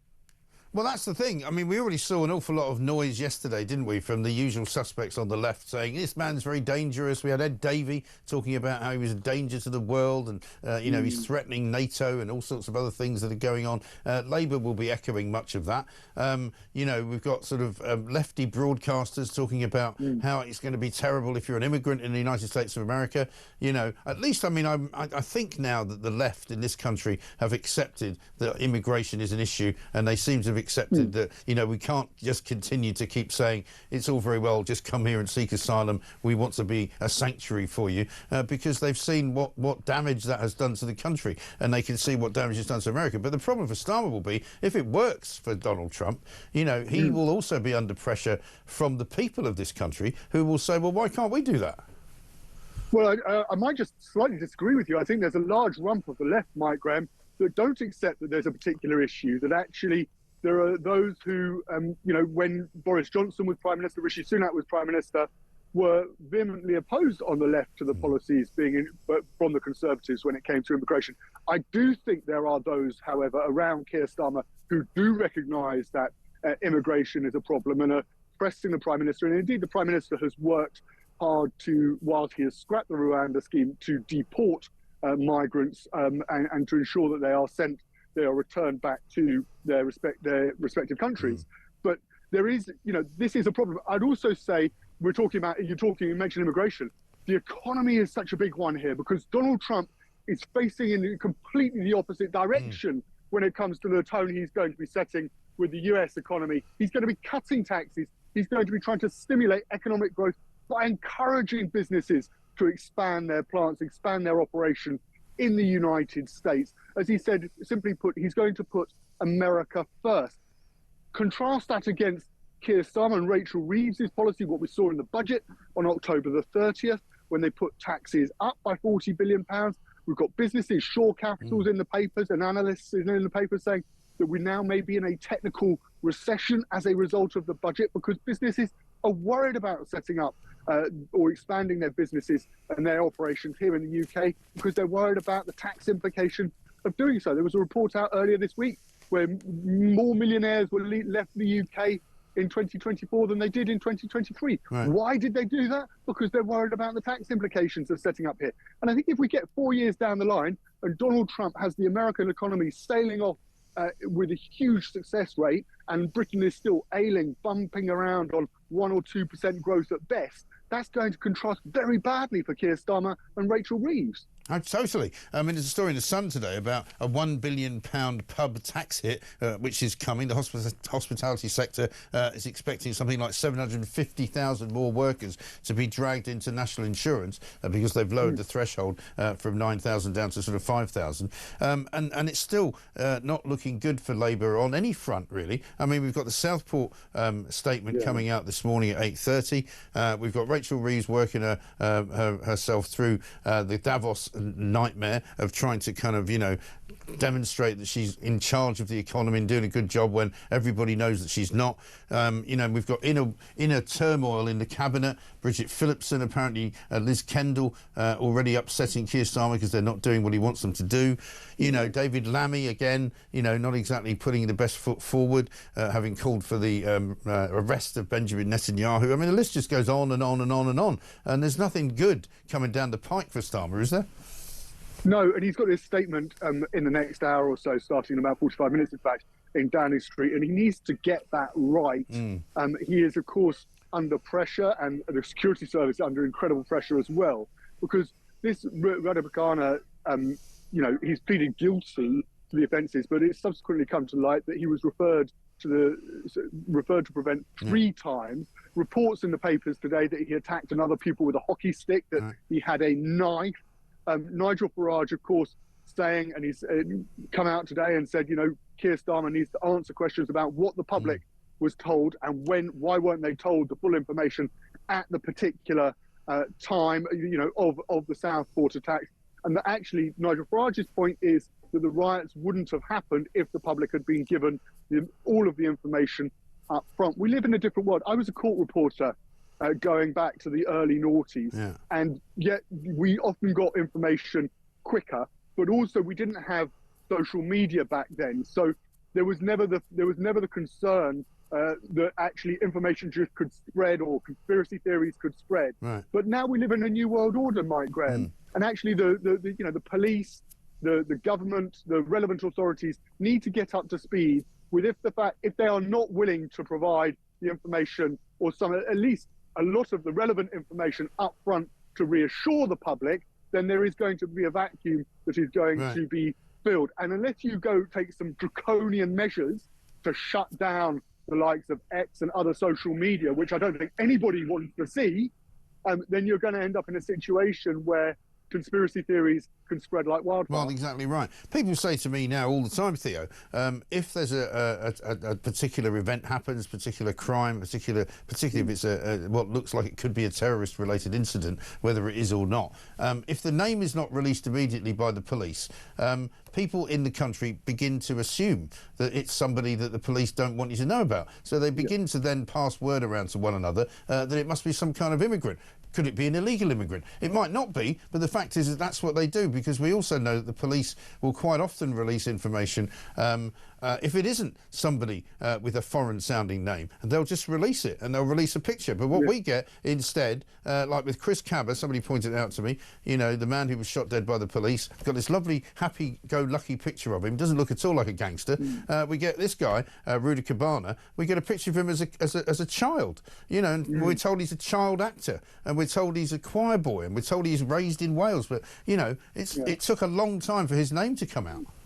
And the police, there are other options open to the police as well. When I was a crime reporter and covering courts as well, you'd often ring up the police and say, well, we've been told this name locally. Yes. Can you provide us with a steer, please? Can you provide us with some guidance? Right. Are we wrong? We're dealing with sensitive information.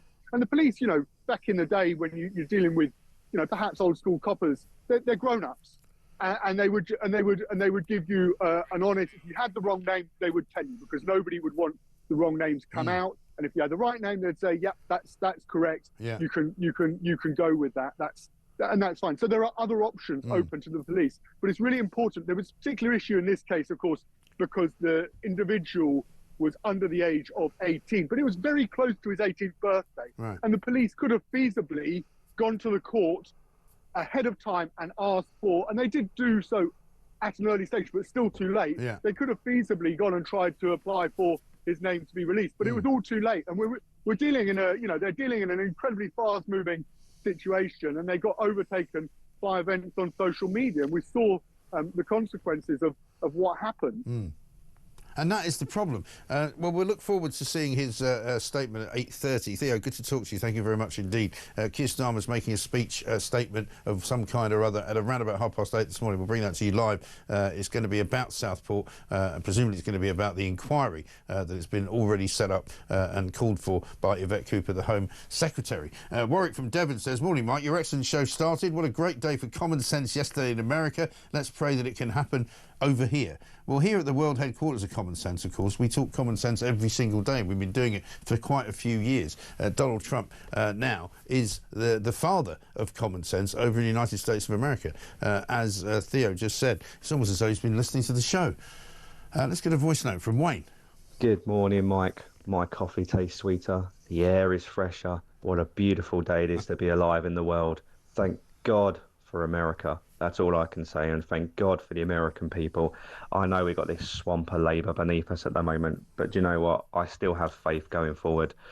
I think you have to have faith going forward, because we will get there in the end. I'm sure of it, absolutely sure of it. And as I said before many times, I still think Keir Starmer is not long for this world as far as being Prime Minister is concerned, because I don't think he can hack it. I just don't think he's got anything going for him. Everything's turning against him. He's the most unpopular Prime Minister ever. Every time he puts anything out on social media, he gets absolutely flamed by every single comment. Nobody likes him. Nobody thinks he's doing a good job. Even his own ministers are starting to ask questions about whether or not it's a good idea to keep him where he is. You know, it's all gone horribly wrong for Sir Keir. And he's I mean, people used to talk about who's going to get the first phone call in with the new President of the United States of America. It doesn't even matter now, because he's already missed the boat, because he wasn't in Washington yesterday when he should have been. He wasn't invited. Boris Johnson was there, Liz Truss was there, Priti Patel was there, Suella Braverman was there, Nigel Farage was there, and of course Giorgia Meloni was there from Italy, and the President of Argentina and the President of Brazil. He's way behind on the world leaders front, and even on ex-prime ministers. So he's already behind the 8 ball. Doesn't matter if he gets a phone call in today. He's already not first. You see what I'm saying? It's 10 minutes to 8.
It's obviously a very horrid situation for everybody. There is some disquiet, is there not, at the very least, about the way that the authorities have handled all of this? At the moment, I think people here are just in that panicked fight or flight mode. It really is. You're in the lap of the gods. Everybody's on edge. Nobody feels safe. As you know, where I live is on fire right now. Literally, the entire city of the Pacific Palisades is burning. Any message from you to Governor Newsom or Karen Bass tonight? Spend less on hair gel. What can I say to them? Not big admirer of either.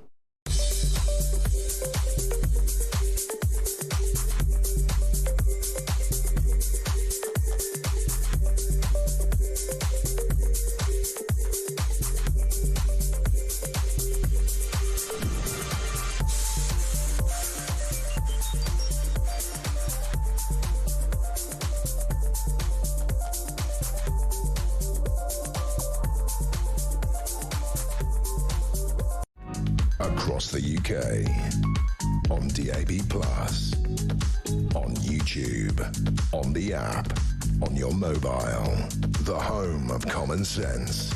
This is Talk. Welcome back to Morning Glory. I'm Mike Graham. It's coming up to 7:54, very nearly. We're going to be here, of course, until 10 o'clock. The sun is up. It's looking a little bit sort of, shall we say, moody out there. I think common sense has descended upon the world, thanks to Donald Trump, because we have, of course, been the home of common sense for a long time here, but he's now talking about the revolution of common sense. Let's get a voice note from David. Morning, Mike. David from Derby. Great show as always. I was just jealous watching the inauguration yesterday. Trump's performance, his passion, the fact that he felt like he was for the people, for common sense, and not, he doesn't class all his citizens as far-right thugs like Keir Starmer does. Just felt jealous that, yeah, we haven't got someone like him leading the UK. But, yes, 4 more years of Keir Starmer. Well, I don't think he'll make it. I honestly don't. I know I keep saying it. A couple of bits of breaking news for you, though. This will cheer you up. The rate of UK unemployment rose to 4.4% in the 3 months to November. So unemployment up. Inflation down by 0.1%.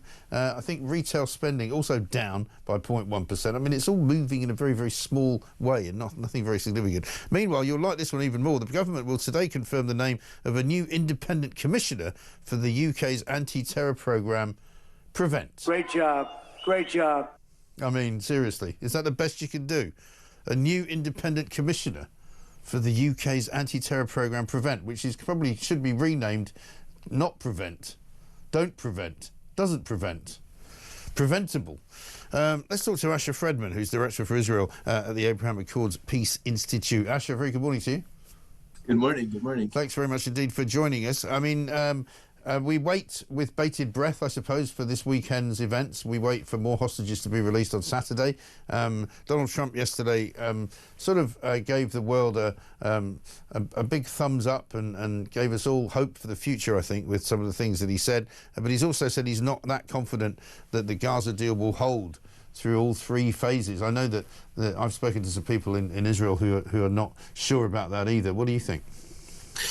President Trump, even before he entered office, played a key role in bringing home these 3 young women held by Hamas, and there wasn't a dry eye in Israel when they came home and they hugged their mothers. But we have to look at the facts, use common sense, and recognize that there are still 20,000 armed fighters on the ground, Hamas fighters, terrorist fighters in Gaza. They still have dozens of kilometers of terror tunnels. They are still the dominant force on the ground, and they are already reasserting their control over the entire territory. So how you go from the situation on the ground, and we hope that we get as many of our hostages back as possible, but to go from these images that we're seeing to a situation where Hamas is no longer in power, it's not quite clear how you reconcile those 2 things. Yeah, it's interesting. Somebody pointed out to me yesterday that, you know, they seem to have found their uniforms again now that they're not in any particular danger because there's a ceasefire going on. Because, of course, you know, there was a belief at one point, anyway, that Israel had all but pretty much wiped out Hamas, but it's obviously not the case. Israel made statements like Hamas can no longer fight in brigade formation.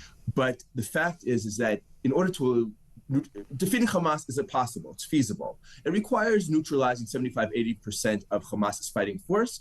Israel did not do that. We've now largely stopped the war because of the hostage deal, and that's obviously a good thing in and of itself. Yeah. But there's still ways to go if and when there's a resumption of the fighting and we don't have President Biden holding us back, requiring us to hand over fuel and food to the terrorists, threatening de facto arms embargoes. If Israel does in fact work to achieve that goal of replacing Hamas, that is a feasible military and governmental objective. Right. I mean, a lot of people say as well that as long as Israel doesn't allow any kind of Palestinian political unit to operate in Gaza as a possible, next leadership scenario, then there will always be Hamas, because that's in order for them to get rid of Hamas, there needs to be an alternative. Look, we all like to see a stable future for Gaza. We'd like to see Gaza be a part of the regional changes happening in the wake of the Abraham Accords, the spread of prosperity and trade and resilience in the region. But in fact, the reality is the opposite, meaning unless and until we defeat Hamas, no other party could ever even theoretically assume control. So a few months ago, Israel began to work with local leaders, but Hamas had not yet been defeated. Hamas rolled into their living room the next day and put a bullet in their heads. The Palestinian Authority right now is unable to take control of neighborhoods in its backyard in the West Bank. The idea that they could roll in and take control of Gaza when Hamas retains 20,000 fighters is just, unfortunately, not reality. No. So the people, look, Hamas is going to take control of Gaza. I think, unfortunately, the next conflict is just a matter of time. If we really did want to create a better future for Gaza, a new reality for Gaza, the first step would need to be defeating Hamas. Yeah, I think everybody would agree with that. Asher, good to talk to you. Thanks very much indeed. Asher Fredman, there, Director for Israel at the Abraham Accords Peace Institute. Hamas do need to be completely and utterly wiped off the face of the earth, don't they? This from somebody who doesn't give a name. My partner works in schools, and when they do prevent training, they are told to only look for right-wing radicalisation. It's a disgrace. Keir Starmer coming up in the next hour. This is Talk.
Across the UK, on DAB+, on YouTube, on the app, on your mobile, the home of common sense. This is Talk.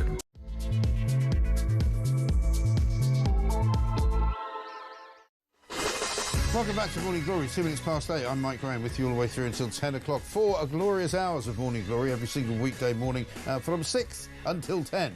You know what to do. You can get in touch on a variety of different ways. You can send us a voice note on WhatsApp 0344 499 1000. You can text us at 87222. You can tweet us at talkTV. We're all over it this morning. We are the home of common sense, of course. And yesterday there was a revolution of common sense in Washington, D.C. Today I will sign a series of historic executive orders. With these actions, we will begin the complete restoration of America and the revolution of common sense. It's all about common sense. It's all about common sense. Has he been listening to Morning Glory? You wouldn't blame him, would you? Because this is where it all started. We're going to continue with the common sense that we have been telling you about ever since the beginning of Talk's existence. Trump, of course, elected in November of last year. He's now the president. It happened around about 5 p.m. Our time yesterday afternoon. And Joe Biden had to sit through what can only be described as an excoriating run through all of the ridiculous policies that he'd introduced over the previous 4 years. He and Kamala Harris had to sit there and not stand because everyone else did, not clap because everyone else was, and it was absolutely excruciating to watch, but quite hilarious to see the looks on their faces. At one point, Barron Trump, Donald's son, went over and had a little word in his shell lie here, and he didn't look too happy. People are asking on social media, what did Barron say to him? Who knows? How about this from Margaret in Yorkshire? All the celebrities who were going to leave America if Donald became president, have they all managed to get a flight out of the country? Well, we'll ask Donna Harvey. She's here from KTAR in Phoenix. We'll find out what she's got to say about the inauguration yesterday. Also, of course, big news on the front pages this morning about the Southport killer, Axel Rudakabana, who plotted Britain's first high school massacre a week before he went on a knife rampage. He was reported to prevent 3 times. They've just announced that they're going to confirm the name of a new independent commissioner. Well, that should help. And also, meanwhile, people are asking the question, how is he not being treated as a terrorist? He was referred to prevent 3 times. He had terrorist materials in his house. He admitted committing a terrorist act, and yet the authorities are still saying, oh no, he's not a terrorist, absolutely not. Keir Starmer's going to be speaking around about 8:30. The Prime Minister will address the Southport massacre, will address the situation that now an inquiry has been ordered because of failings by the authorities yet again, which resulted in the deaths of 3 innocent little girls. Absolutely shameful. What on earth is this government going to do right? Because they can't seem to get anything right at the moment. 0344 499 1000 is the number. This is Morning Glory. Let's get it on.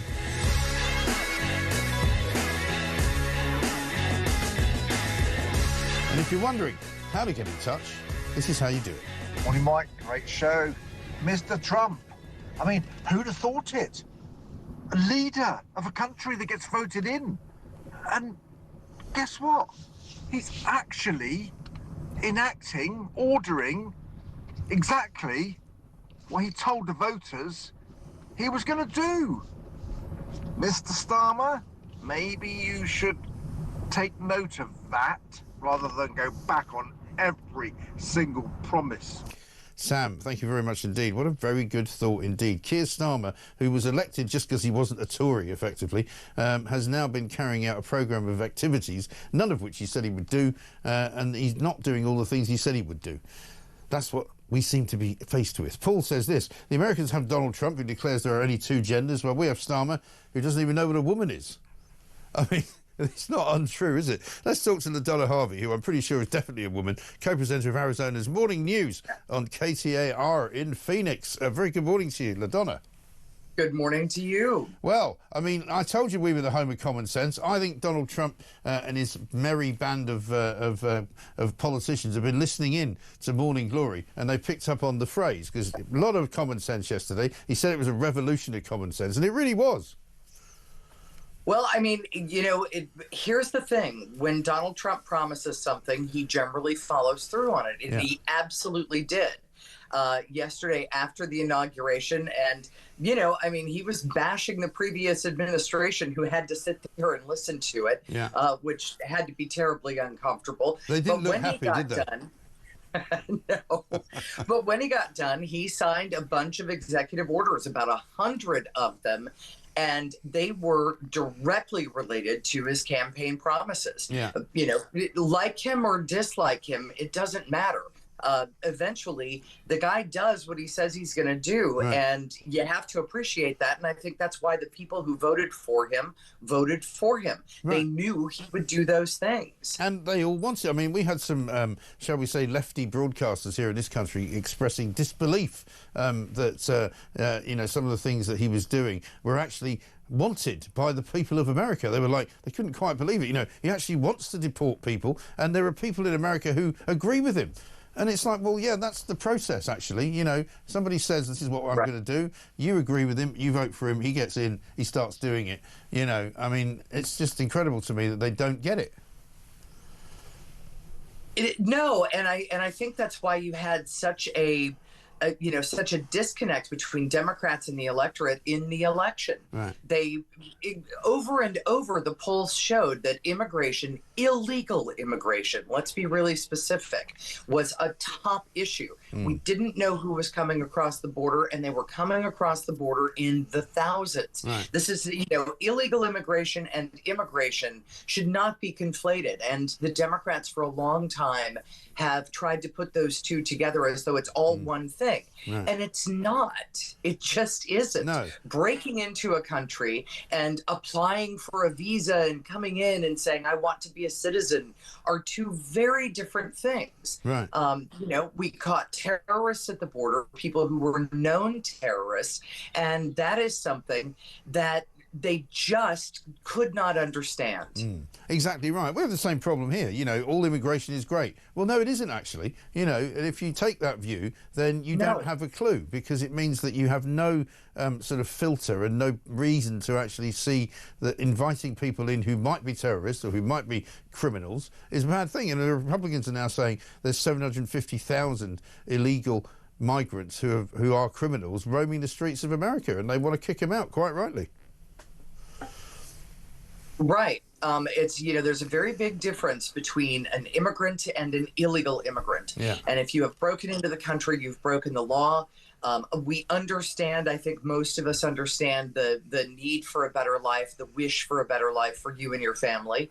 By the same token, there's a process, and you have to go through the process. And if you don't, then you are in legal limbo, as all of these, you know, DACA recipients under the Obama administration, the Deferred Action Program, these people have been in limbo for a decade now. They're still not citizens. He didn't make them citizens. And you know, where are they? Why do we not have a process to bring people into citizenship if they have proved themselves to be worthwhile to America? Yeah. You know, are you going to work? Are you going to take care of your family? Really, that's all we care about. Yes. Yes, exactly not that right. hard. It's common sense, after all. Let's have a look at some of his gems from yesterday. Here he is talking about the Gulf of Mexico.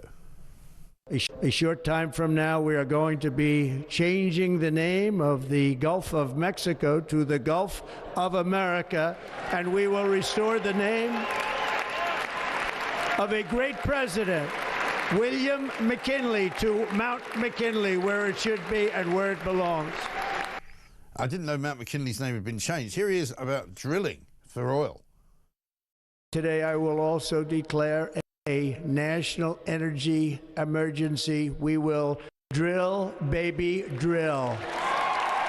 We will be a rich nation again, and it is that liquid gold under our feet that will help to do it. With my actions today, we will end the Green New Deal, and we will revoke the electric vehicle mandate industry, and keeping my sacred pledge to our great American auto workers. Yeah, I mean, again, common sense is what people want. You know, they don't mind having a green transition, maybe, but they don't want to be put out of work as a result. They don't want to be told what car they have to drive. They don't want to be told it has to be electric. You know, they want to have freedom of choice, right? They want to have freedom of choice, and they want to have, if you're going to force us into electric cars, then we have to have the infrastructure to back it up. And right now we don't. I just got rid of a hybrid car in favor of a gas car. I have no use for a hybrid car right now, or for an electric car. Right. It's expensive to get electricity right now. And until that price is moderated, I'm not plugging in anything into this house that I don't need. No, exactly. Outside of an air conditioner. Yeah, exactly right. Get an air conditioner on wheels, that's fine. But it is. No, we have the same problems here. It was fascinating watching Biden, as I say, not looking particularly happy with being forced to sit there, and Kamala Harris as well. What about Barack Obama, though? A lot of people talking about him this morning, because there were pieces written last week. I think you and I spoke about it last week. That there was questions being asked about his marriage. He said he was the only president to turn up on his own. Well, and I don't know if there's trouble in paradise. I hope there isn't. I always hate to see a marriage dissolve. Yeah.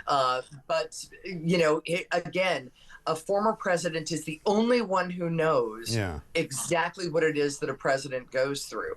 And I think that whatever, despite policy differences and everything else, former presidents just have a lot to say to each other, and they are the only ones who really understand.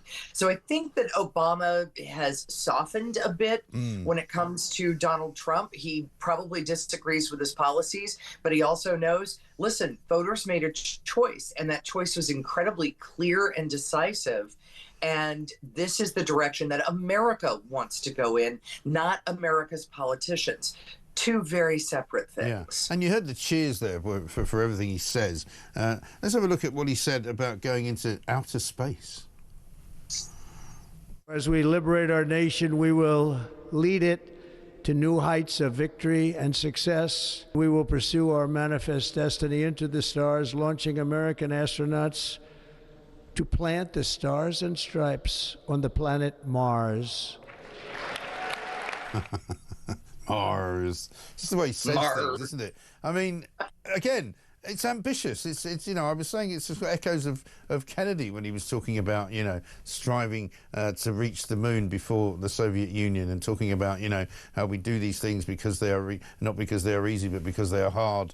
And he's really, he's ambitious. He's old school. What we used to look at America and kind of be envious of, ambition, looking to the future, being first on everything, winning at things, all of that, which is quintessentially American at the end of the day, regardless of what your politics are. Exactly. I mean, when you think of the science and technology that's come out of the space program, some incredible things, including the Tempur-Pedic bed. Thank you very much. It's from things small and large.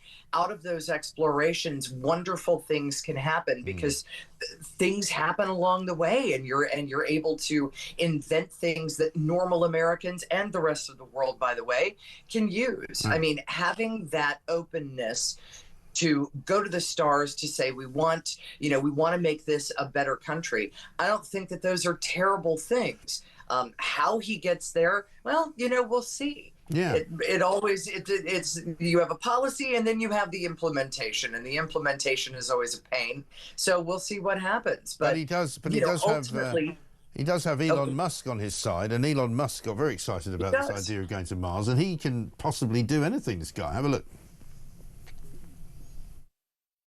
And we're going to take Doge to Mars.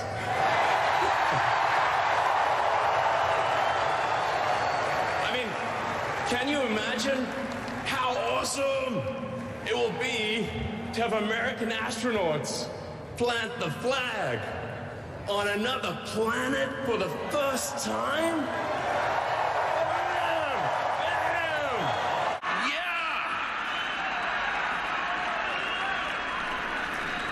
I don't know if you can stick a flag into Mars. It's quite hard, the surface, isn't it? I don't know. You might want to take some something to put it, like a stand or something, maybe.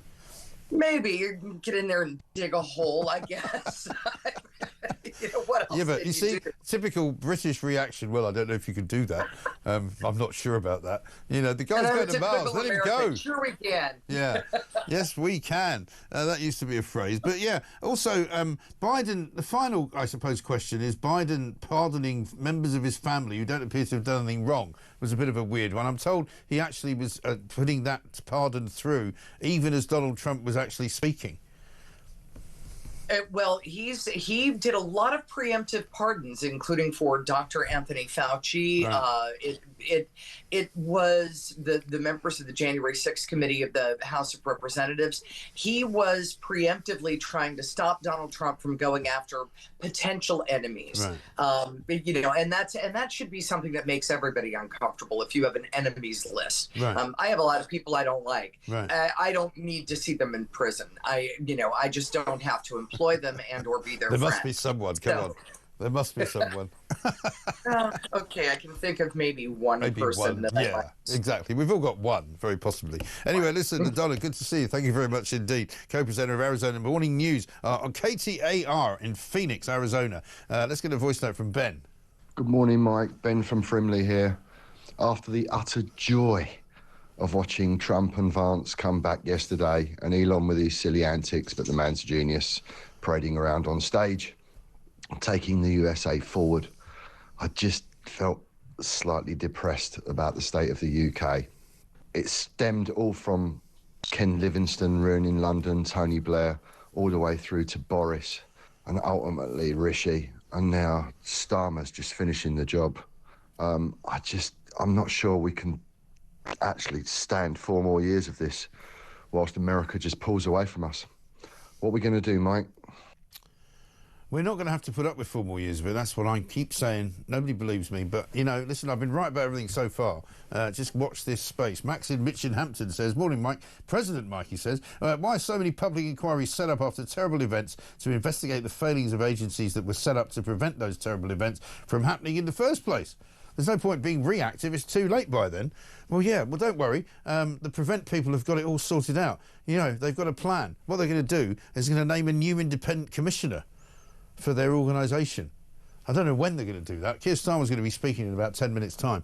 I hope that's not the announcement, because if it is, he might as well not bother, for heaven's sake.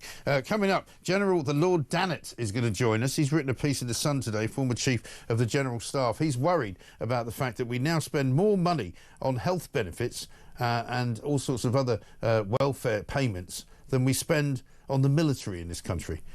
I think I'd be worried if I was him as well. We'll hear from him next.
we focused yesterday on the release of those 3 incredible women who went through so much in Hamas captivity.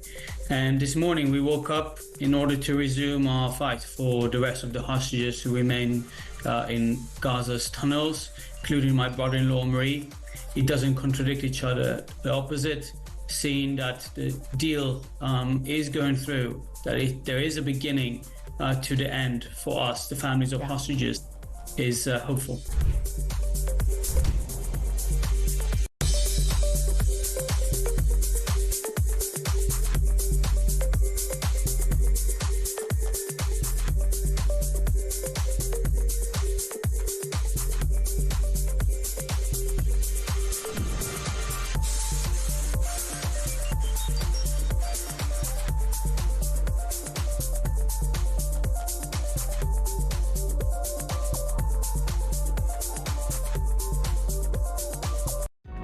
Across the UK, on DAB+, on YouTube, on the app, on your mobile, the home of common sense. This is Talk. Welcome back to the home of common sense, 23 minutes past 8. This is, of course, Talk, and it's Morning Glory all the way through until 10 o'clock. Julie Hartley-Brewer will give us her verdict on the Donald Trump inauguration yesterday, coming up then. Right now, we're going to talk to Lord Richard Dannatt, former head of the British Army and crossbench peer, of course. General the Lord Dannatt would be his official title. He's written a piece in The Sun today on page 12. As it's revealed, Britain spends £65 billion on health benefits, but just £54 billion on the military. It's obviously time to spend more money on our armed forces. Lord Richard, a very good morning to you. Mike, good morning. Good to join you. Yeah, good to talk to you. Thanks very much indeed. I've read the piece. It's fascinating timing, as you say, just as the President Trump is unveiled and inaugurated as the 47th President of the United States of America. We live in very dangerous times. This figure of how much we spend on health for health benefits versus the military came out more or less at the same time. He's calling for 5% of our GDP to be spent, which is approximately twice what we spend now. Mike, you're right. And it's a funny old thing, but in that same report from the House of Lords Economic Affairs Committee, which came out yesterday, they go on to say that if the rise in health benefits as related to health-related issues continues at the same rate, by 2030, we'll be spending 100 million on these matters. Now, with just over 50 billion being spent on defence, by 2030, if we are able to control health-related benefits, then we could actually double our spending on defence to that 5% figure that Donald Trump has been talking about. And you know, that's what we were spending during the Cold War, and the Cold War never turned hot.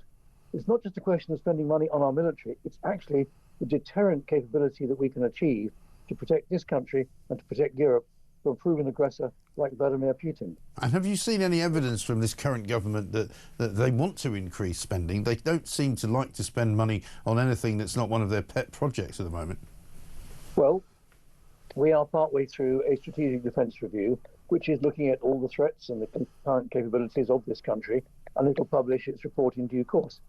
And George Robertson has got the chance, as a former Secretary of State for Defence, to be overseeing defence review. It's his second defence review. He oversaw the one in 97, 98 when Tony Blair came into government, and that was a good defence review, but it failed ultimately because the then Chancellor, Gordon Brown, didn't fully fund it. And the pips began to speak, and we got ourselves into terrible trouble, taking too many peace dividends over the years since the end of the Cold War. So there is a chance to recognise the threats to our security, to recognise what we need to do to increase our military capability, to deter further aggression, and get it right. Let's just hope George Robertson gets it right the second time around. And if we were to spend more money, would it be better spent on personnel? Would it be better spent on equipment? What would you spend it on? We've got to spend it in the round. It's not just Army, Navy, Air Force. It's cyber, it's space, it's all those modern high-tech things, which actually, if you look at what's happened, yes, in Gaza to an extent, but much more so, look what's happened on the battlefield in Ukraine or above the battlefield in Ukraine. Military technology is moving on at a very, very rapid pace. And we've got to make sure that we stay in that race and stay ahead in that race. And more fundamentally, we have gifted a tremendous amount of our equipment, all our 32 AS-90 155mm self-propelled guns. We've given them to Ukraine, and we still haven't yet got the replacement systems. We've given most of our 155mm ammunition. And have we let contracts to replenish our stocks? No, we haven't to the extent that we need to properly. And then, of course, there is the issue of manpower. If, in some way in the future, there should be a negotiated settlement to the Ukraine war, and if Putin was to agree a recommendation that forces like our own should patrol a demilitarized zone, that would be hugely intensive on manpower. And frankly, we haven't got the manpower at the present moment. So it's equipment, it's modern equipment, it's ammunition, it's supplies, and it's manpower. We've got to deal with the underfunding of defence in the round. Yeah, absolutely. Lord Richard Dannett, great to talk to you. Thank you very much indeed. Former head of the British Army, now crossbench peer. Great piece in the Sun today about why we need to spend more on our defence. Coming up, we're going to hear from Keir Starmer.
Across the UK, on DAB+, on YouTube, on the app, on your mobile, the home of common sense.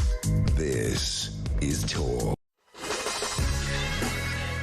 Welcome back to Morning Glory. It's 8:30 right here on Talk, the home of common sense. It is a revolution of common sense. Donald Trump announced it yesterday. We've, of course, started it here at Talk. We've been talking common sense for many a year, even when many people in the US and in this country were not doing so.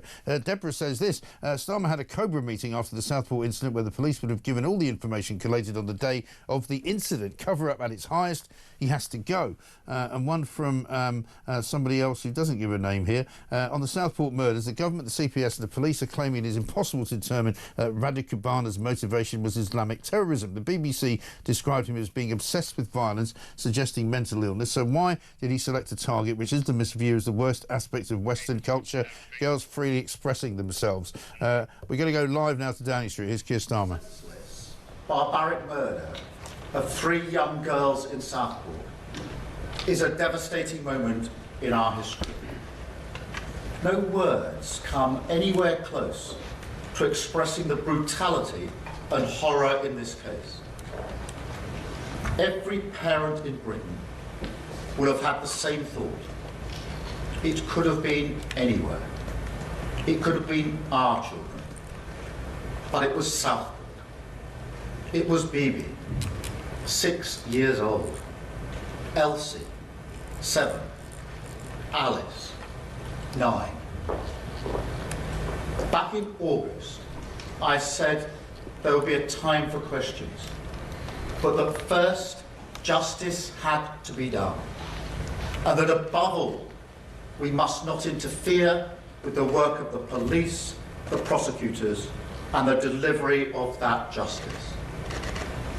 Well, yesterday, thankfully, a measure of justice was done, but it won't bring those girls back to their families, and it won't remove the trauma from the lives of those who were injured. Their lives will never be the same. So before I turn to the questions that must now be answered, for the families and the nation, I first want to recognise their unimaginable grief, because I know the whole country grieves for them. The tragedy of the Southport killings must be a line in the sand for Britain. We must make sure the names of those 3 young girls are not associated with the vile perpetrator, but instead with a fundamental change in how Britain protects its citizens and its children. In pursuit of that, we must, of course, ask and answer difficult questions. Questions that should be far-reaching, unburdened by cultural or institutional sensitivities, and driven only by the pursuit of justice. That is what we owe the families. The responsibility for this barbaric act lies, as it always does, with the vile individual who carried it out. But that is no comfort. And more importantly, it is no excuse. And so, as part of the inquiry launched by the Home Secretary yesterday, I will not let any institution of the state deflect from their failure. Failure which, in this case, frankly, leaps off the page. For example, the perpetrator was referred to the PREVENT programme on 3 separate occasions. In 2019, once, and in 2021, twice. Yet on each of these occasions, a judgment was made that he did not meet the threshold for intervention, a judgment that was clearly wrong and which failed those families. And I acknowledge that here today. Throughout this case, to this point, we have only been focused on justice. If this trial had collapsed because I or anyone else had revealed crucial details while the police were investigating, while the case was being built, while we were awaiting a verdict, then the vile individual who committed these crimes would have walked away a free man. The prospect of justice destroyed for the victims and their families. I would never do that. And nobody would ever forgive me if I had. That is why the law of this country forbade me or anyone else from disclosing details soon. Nonetheless, it is now time for those questions.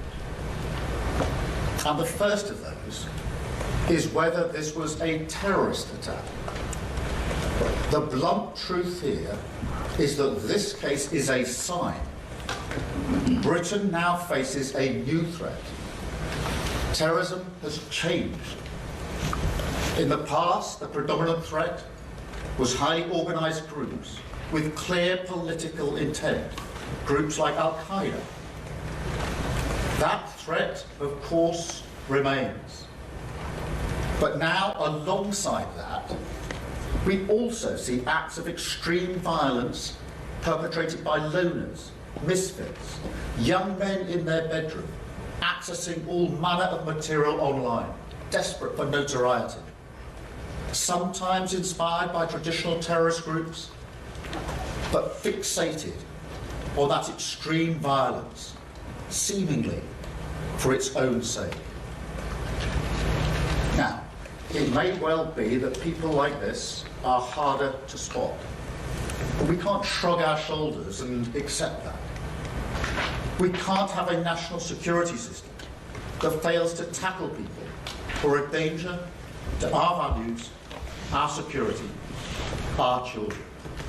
We have to be ready to face every threat.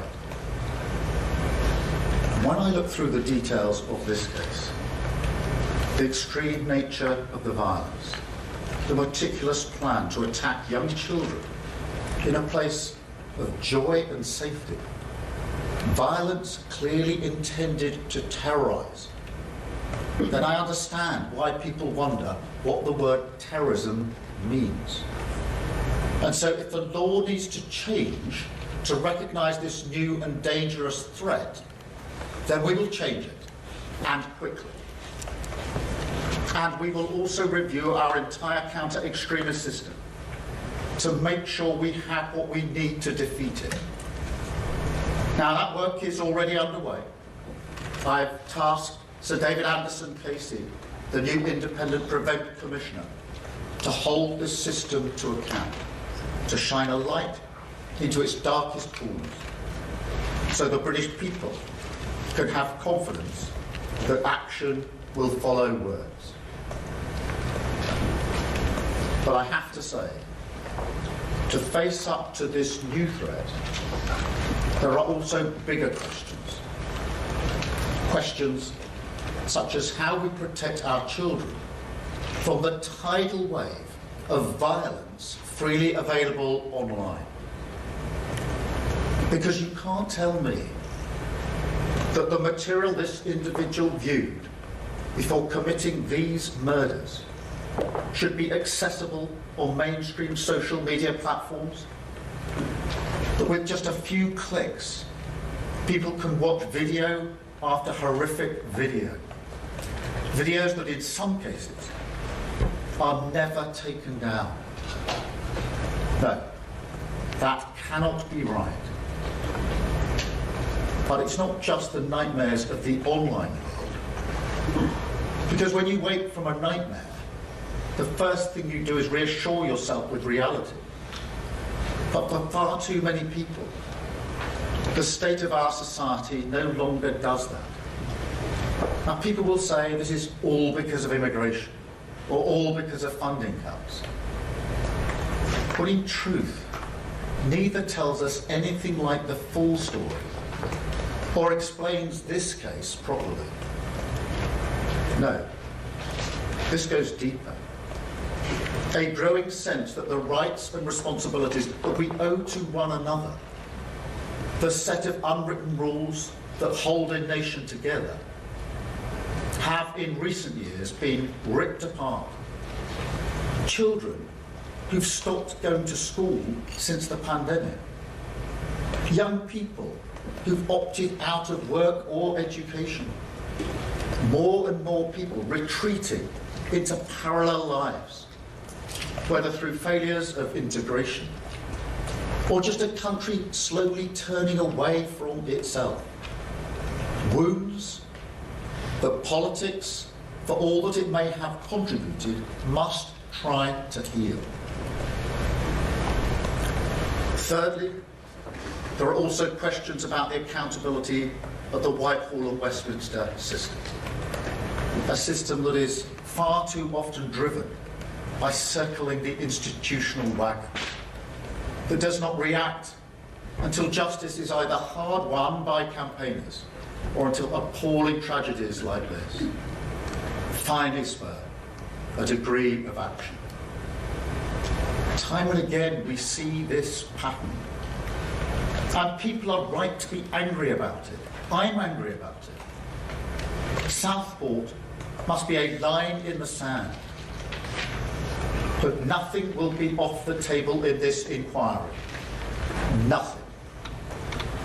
And most importantly, it will lead to change. I know people will be watching right now And they'll be saying, we've heard all this before, the promises, the sorrow, the inquiry that comes and goes, an inability to change that, frankly, has become the oxygen of wider conspiracy. And we've seen that throughout this case. A suggestion that there has been a cover-up. I want to put on record that yesterday's guilty verdict only happened because hundreds, if not thousands, of dedicated public servants worked towards it, many of whom endured absolutely harrowing circumstances, particularly in the police and the Crown Prosecution Service. That is their job. They are brilliant at it. But we should never forget their service to our country. Law and order depend on them. And yet I'm under no illusions that until the wider state shows the country it can change, not just what it delivers for people, but also its culture, then this atmosphere of mistrust will remain. So I want to be crystal clear in front of the British people today. We will leave no stone unturned. I was the prosecutor who first spotted failures in grooming cases in my institution, the CPS, 14 years ago. And I was the prosecutor who first did something about it by bringing the rape gangs in Rochdale to justice. And so my approach as Prime Minister will be no different. If any shortcomings are now holding back the ability of this country to keep its citizens and its children safe, I will find them and I will root them out. Because when it comes to justice, the failure to be transparent is not only disgraceful on its own terms, it is also the enemy of strong communities. It spreads suspicion more widely and allows division to win. I remember when this happened, in those dark days of the summer. I remember that, like now, the whole country grieved for Southport. But I also remember how it was profoundly moved by their example. Because even as that community faced an unimaginable evil, even as they had to endure mindless violence, bricks and bottles thrown at their community, their businesses, their mosque, police officers attacked, including those who were on the scene responding to this vile murder. Even despite all of that, they chose to come together. They chose to pick up the pieces of their lives. They chose to rebuild, brick by brick, side by side. Strangers no longer strangers, a community. This country has no shortage of empathy for the people of Southport. I know that. But in the face of such darkness and tragedy, what we really should do is follow their example. That is what we need to face this new threat. But also something more. Because national renewal isn't just about public services or the economy. It's about turning us back towards ourselves, giving people confidence in a shared future, so people can once again see the strength and power in themselves and in this nation. But that can only begin today, by holding up the mirror and facing what we see. So wherever this inquiry goes, we will follow it. No matter the boats it will rock, no matter the vested interests it will threaten, we won't hide. But then, most importantly of all, we will act. Because this time it will be different. Southport will be a line in the sand. We will honour those 3 little girls and deliver not just justice, but the change that the people and families of Southport deserve. Thank you. I will now take a number of questions. So, I'm not quite sure what that was all about, really. Isabel Oakeshot's here. Isabel, very good morning to you. Good morning. Well, I would say on the face of it, that was a much stronger Starmer performance than we're used to. I was feeling pretty sceptical when he started off with the speech. And there's a lot in that speech, but he did sound at least a bit tougher than he usually does, a bit less wet. Yeah, but it took an awfully long time to say not very much, really. I mean, are we now to believe? Are we now to believe that this assailant, this murderer, this monster, is in fact a terrorist? And the only reason they couldn't call him a terrorist before is because the law said they couldn't. That is effectively what he's saying there. So he's acknowledging the inadequacy of the law that is unable to classify him as a terrorist, even though confusingly he has pled guilty to some terror-related activities. Yeah. They can't classify him as a terrorist because they were unable to find an ideology. That's the letter of the law. So he says on the one hand, he's going to change the law. He also makes some very sweeping statements with regard to what's available on the internet. And I think that will be very difficult to actually deliver. He's talking about, how is it that people can view, unfettered, horrible, violent stuff online? Well, nice sentiments, but good luck kind of becoming the world's policeman for the internet.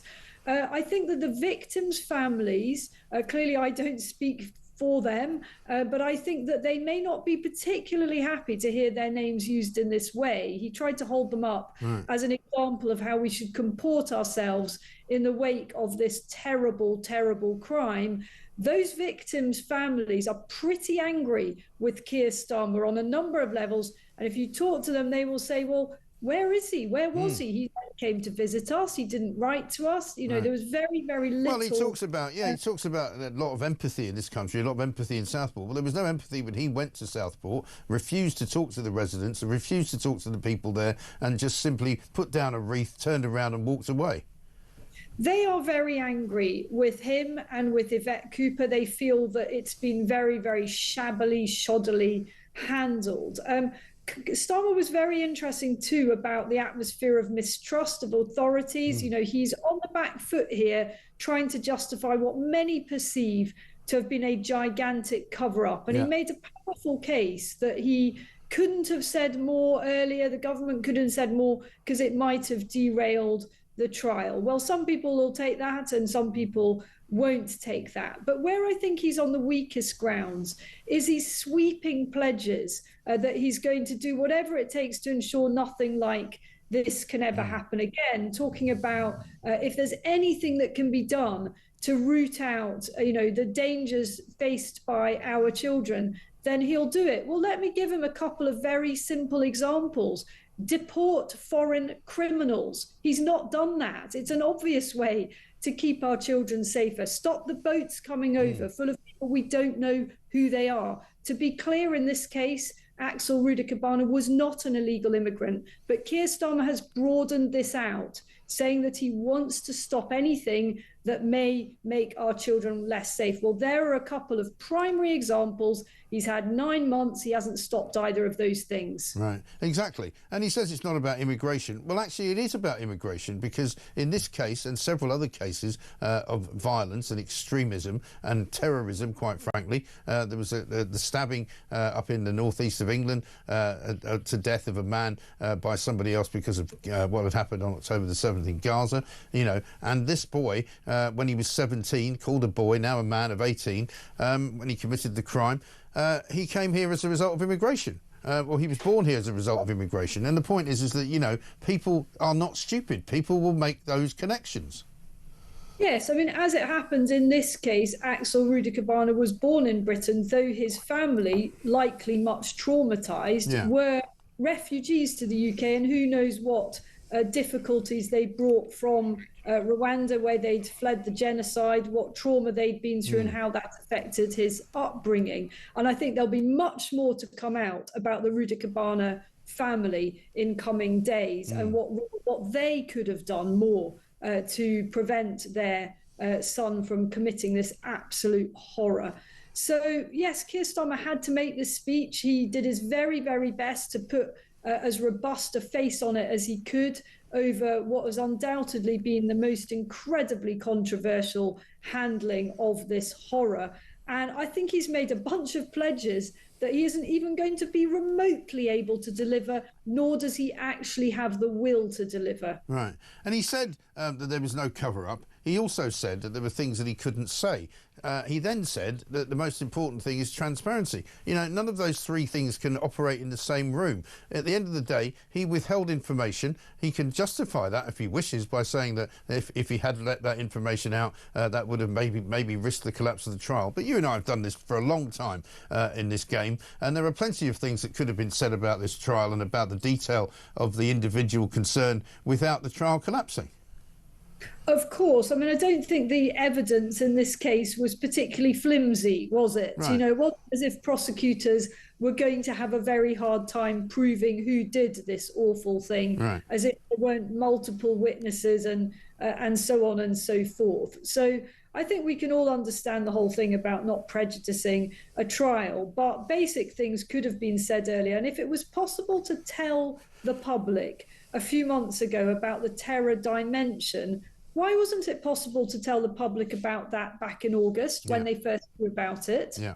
Exactly right. And, you know, I know that because he was 17, there was a delay in the release of his name. But why release a picture of him as a child rather than the picture that we now see? You know, these are all questions for the police. I understand that. But these are all questions for the system, which he purports to be inside and out because he was once a public prosecutor, which he doesn't mention very often. You know, there's all sorts of reasons why this was badly handled, and he's not going to get away with it. The reaction from my listeners and viewers right now is that the only mention he made of Islam was not in a negative way, that this guy was radicalised by some Al-Qaeda operator's manual, but he mentioned the fact that the people who had their mosque, you know, kind of attacked managed to come together and help each other. You know, that's the only mention of Islam here, and he needs to do better, frankly. Well, I won't get into the Islam thing because I don't know, and hopefully will come out in coming days, to what extent he was following very radical preachings rather than sort of mainstream Islam most respectful people have. But let me just talk about that photograph. Absolutely, I want to know, why did they release a cute choir boy, schoolboy picture? What the heck was that all about? Axel Rudikabana was not a cute little schoolboy when he committed this absolute horror. He was the person that you see on our screens now. Frankly, he looks demonic, and demonic is what he was when he carried out those murders. Why did the authorities try to present him as something he wasn't? And can they accept that that is what leads to an atmosphere of mistrust from people when they know they're being misled? They feel it. They feel that something isn't right here. Yeah. They knew that what they were really dealing with, what we are really having to face the consequences of, is a young person who looks like that picture, not a cute little choir boy. And we now know that time and again, Axel Rudikabana had crossed the radar more than of the authorities. He had been referred to programs which are designed to prevent terror outrages. And more than once, more than twice, 3 times, those so-called experts in charge of those multi-million-pound programs decided that Axel Rudikabana wasn't that much of a risk. Incredible, isn't it? Absolutely incredible. Isabel, we've got to let it go there. Thank you so much for being patient to wait for that long speech that Keir Starmer made. He didn't need to make such a long speech. He didn't need to give all of the hopes and fears of people in this country. We just needed him to say that he was sorry for withholding so much information that should have been in the public domain. Chris Philp is here, Shadow Home Secretary, Tory MP, of course. Chris, very good morning to you. Good morning, Mike. Good morning. Slightly unsure of what Keir Starmer's point was there, to be honest. I know it's a very sensitive issue, and I'm not going to criticise him for talking about, you know, the terrible murders and the terrible crimes that were committed in Southport. But he seems to be saying that he now says that this individual is a terrorist. We just couldn't call him one because the legal framework doesn't allow us to. Yeah, I'm not sure I entirely accept that explanation by Keir Starmer this morning. I mean, Jonathan Hall, KC, who's the independent reviewer of terrorism legislation, said last October that there is quite a lot you can say after an incident without prejudicing a trial. Of course. And Jonathan Hall also said that if you allow an information void, then misinformation, particularly online, can fill that void, and maybe that fueled the terrible and unacceptable riots we saw last August. So I think this inquiry, this public inquiry, needs to look not only at potential missed opportunities to have stopped Radu Kobana before the appalling murders, but the inquiry also needs to look at what happened afterwards, what the government knew when. Were they completely open and transparent? I don't think they were. Was there any genuine legal justification for that, suggested by the CPS? Should the government have just done what the CPS told them? And did the information void that Jonathan Hall referred to in any way contribute to those riots? So those are all important questions. The inquiry should look at those as well. And I think there's an important principle in public life, which you should always be as open and transparent with the public as possible to maintain confidence, to prevent misinformation from spreading. And I don't think the Prime Minister's, I'm not completely convinced the Prime Minister's explanation that he couldn't say anything at all, or the government couldn't say anything at all. I totally agree. Completely washes. No, I totally agree with you, Chris, because, I mean, you know, I've been a journalist for many, many decades, and we all know what the contempt of court laws are.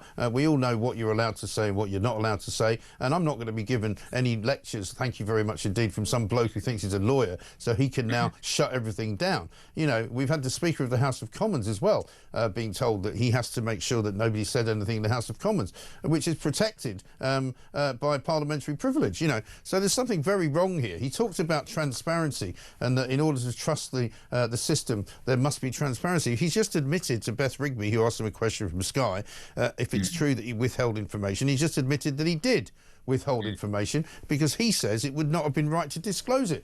Well, that's not for him to say, surely. Yeah, well, I think that Beth was asking a good question there. And as I say, you know, Jonathan Hall, KC, who's a legal expert, the independent reviewer, says there is quite a lot you can say immediately following an arrest but before a trial without prejudicing the proceedings. And, you know, I don't, you know, I think the inquiry needs to look at that to understand if there are things the government and the CPS and the police could have said, and if they had been more open, whether that might have prevented the misinformation that then prompted the riots. Some of that misinformation, of course, came apparently from Russia. So, you know, if we're dealing with deliberate misinformation emanating from hostile states, you know, we need our government to be open and on the front foot, absolutely, telling the truth, so there's no space for misinformation. Well, exactly, because you can't on the one hand say, we're not going to tell you anything, but don't listen to anybody else. Because, you know, clearly that leaves a massive gap in public knowledge. And the public, as I've said before, are not stupid. And can we also please find out during this inquiry, why it is that the police issue pictures which are not really relevant to the case? For example, you know, we had a picture of this assailant, this murderer, this monster, as a child, you know, which led people to believe that, you know, he was a very different individual to the one that we see now. Yeah, well, I heard Isabel Oakeshott making that point a few minutes ago before I came on. And look, I think there's going to be a statement in Parliament later on today by the Home Secretary and Yvette Cooper, and I will be asking her in my response to that statement to confirm that the inquiry will cover the way this was handled after the appalling murders took place on these questions of openness, transparency. Could the government legally have said more? I want the inquiry to cover those questions. I don't think just taking Keir Starmer's statement at face value, that there was nothing he could have said. You know, I don't think that's acceptable. We need this to be properly looked at independently by the inquiry to establish whether or not the government could and should have said more, and what the consequences were. Did it create the conditions in which misinformation could then trigger the terrible and unacceptable riots that we saw last summer? Yeah, I mean, this seems to me to be Keir Starmer doing the equivalent of Tulip Siddiq referring herself to the Parliamentary Standards Authority to see whether she's done anything wrong. You know, I'm not accepting it, you're not accepting it, our listeners and viewers are not accepting it. Chris Philp, thank you very much indeed. Shadow Home Secretary there. Not entirely convinced by this Keir Starmer explanation for why he withheld information, which he has now admitted doing on the grounds that he was going to prejudice the case. We're not buying it, no way, no how. This is Talk.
across the UK.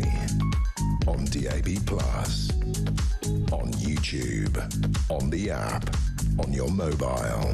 The home of common sense. This is Talk.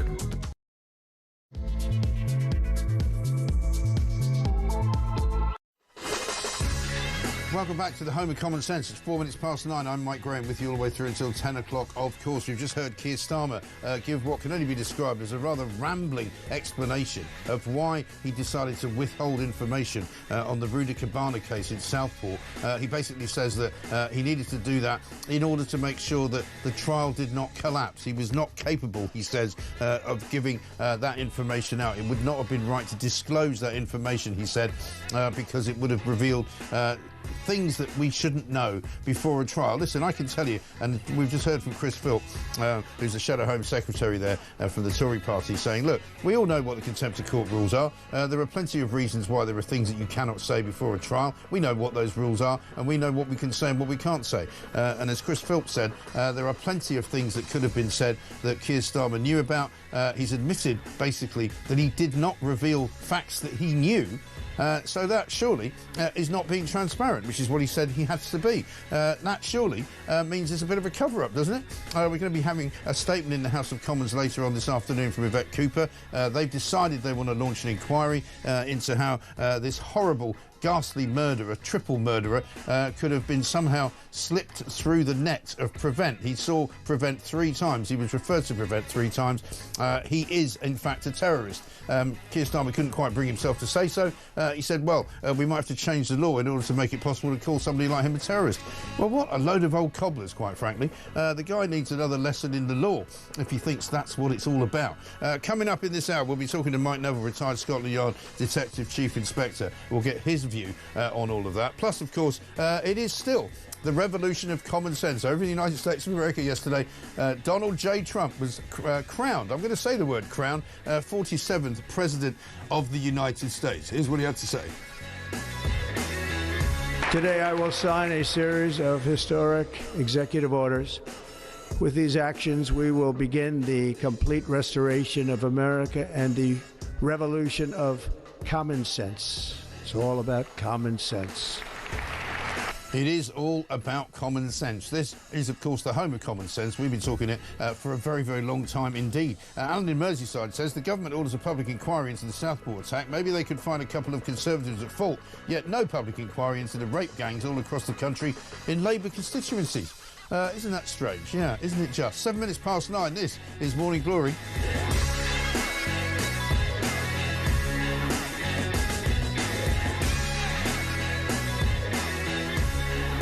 So Keir Starmer made what was probably, I don't know, 12 or 13-minute long speech there about what he thought about the Southport situation. He basically said that there are difficult questions that need to be answered over the Southport attack. He says they should not be burdened, in his words, by cultural or institutional sensitivities. Again, dancing around the words, right? No institution will be allowed to deflect from their failure, says the Prime Minister. We certainly know Prevent failed. We certainly know the police failed. The government will review the country's entire counter-terrorism system. Let's talk to Mike Neville, retired Scotland Yard Detective Chief Inspector. Mike, a very good morning to you. Yes, good morning, Mike. What a terrible business this is. It really is, isn't it? And I mean, it seems to have failed not only in the lead up to the horrible attacks that happened last year, but sort of after the arrest of the assailant, you know, because there was clearly information that the police had, which the government also had, which would have probably gone some way to at least inform the public, if nothing else. You know, this whole idea that somehow the police and the government have conspired to keep things away from the public, it's hard to get away from, because it sounds like they have. It is absolutely so true. I mean, we're only looking at the photograph that you're displaying. Yeah. The fact that we were shown the the young cherub of a Welsh schoolboy. Yeah. Instead of that, where everybody else is arrested, they always release the mugshots. Keir Starmer keeps going. He couldn't reveal information because it had an impact on the trial. This is a man who accused everybody involved in the riots of far-right thuggery before they ever went to trial. So he was putting, motive into them before their trial. When we had IRA cases, everybody said it was the IRA before the trial. And right.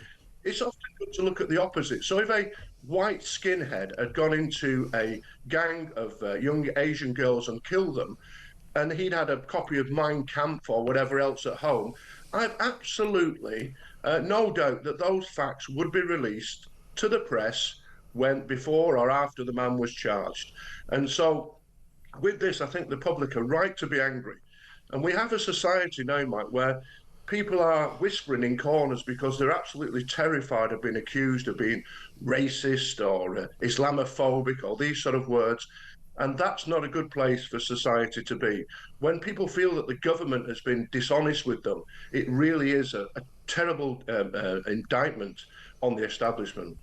It really is, and I don't think that Keir Starmer's explanation of what happened is acceptable. Chris Philp, the Shadow Home Secretary, I don't know if you heard what he said, he's not convinced either. You know, he seems to be dancing around the term terrorism. He didn't actually declare that he now believes Radu Kobana to be a terrorist. I think that's what he wanted to say, but he couldn't bring himself to say it. I don't see why not. I don't see why you need to change the law in order to call him a terrorist. It doesn't make any sense to me, you know, in any way, shape or form.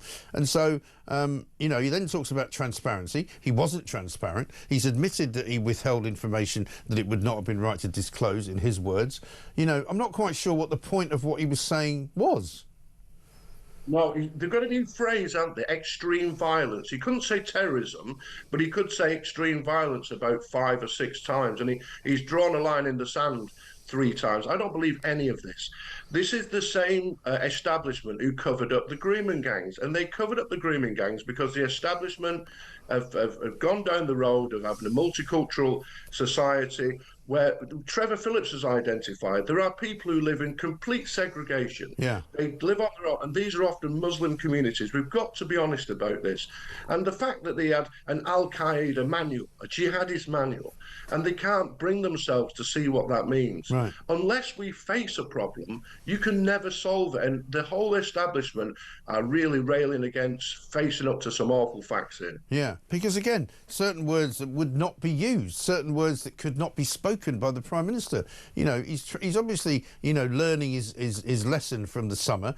He obviously now realises that what he said in the summer was probably wrong. You know, we played it earlier on today when he referred to the problem of far-right thuggery, which seemed to bother him an awful lot more than the actual murder itself. He talks about, you know, empathy in the community, and then he talks about the people who had their mosque attacked, you know, coming together and fixing up their street. You know, I mean, these are not things that people in this country want to hear. People in this country want to hear that there's going to be a crackdown on these terrorists that are in this country, some of whom have come here from other countries, some of whom were born here. You know, we want to know that if there are 50 or 60,000 of these people, that they're all being watched very carefully and they're not going to be able to commit these kinds of crimes.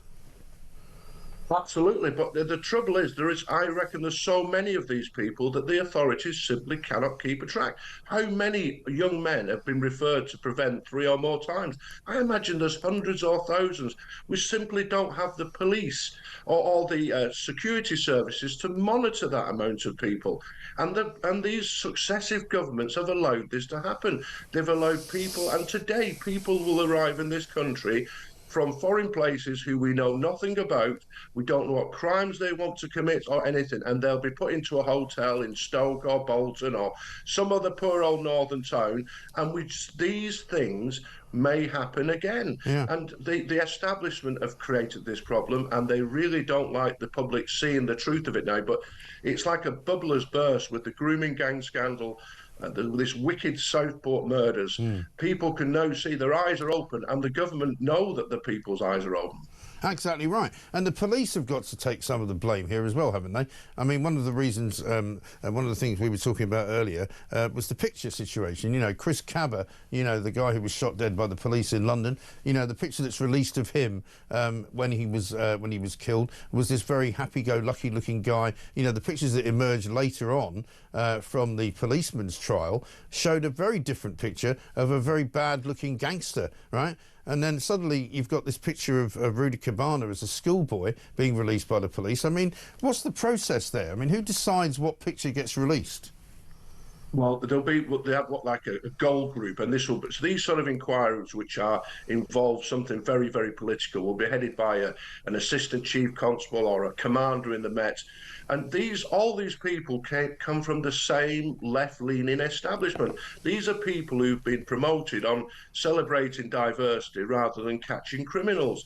And when these things occur involving ethnic minorities, it really leaves them in a quandary, because it just goes against everything they believe in. Because what they believe in is that crime is down to right-wing thuggery and skinheads and things like this. Yeah. And it just confuses their minds. If you remember the Daleks, when they cannot compute, this is what these people are like when they see this sort of thing, and they try to deflect it, as you say, by releasing these images, which are completely at variance to how the person really is. Yeah, absolutely right.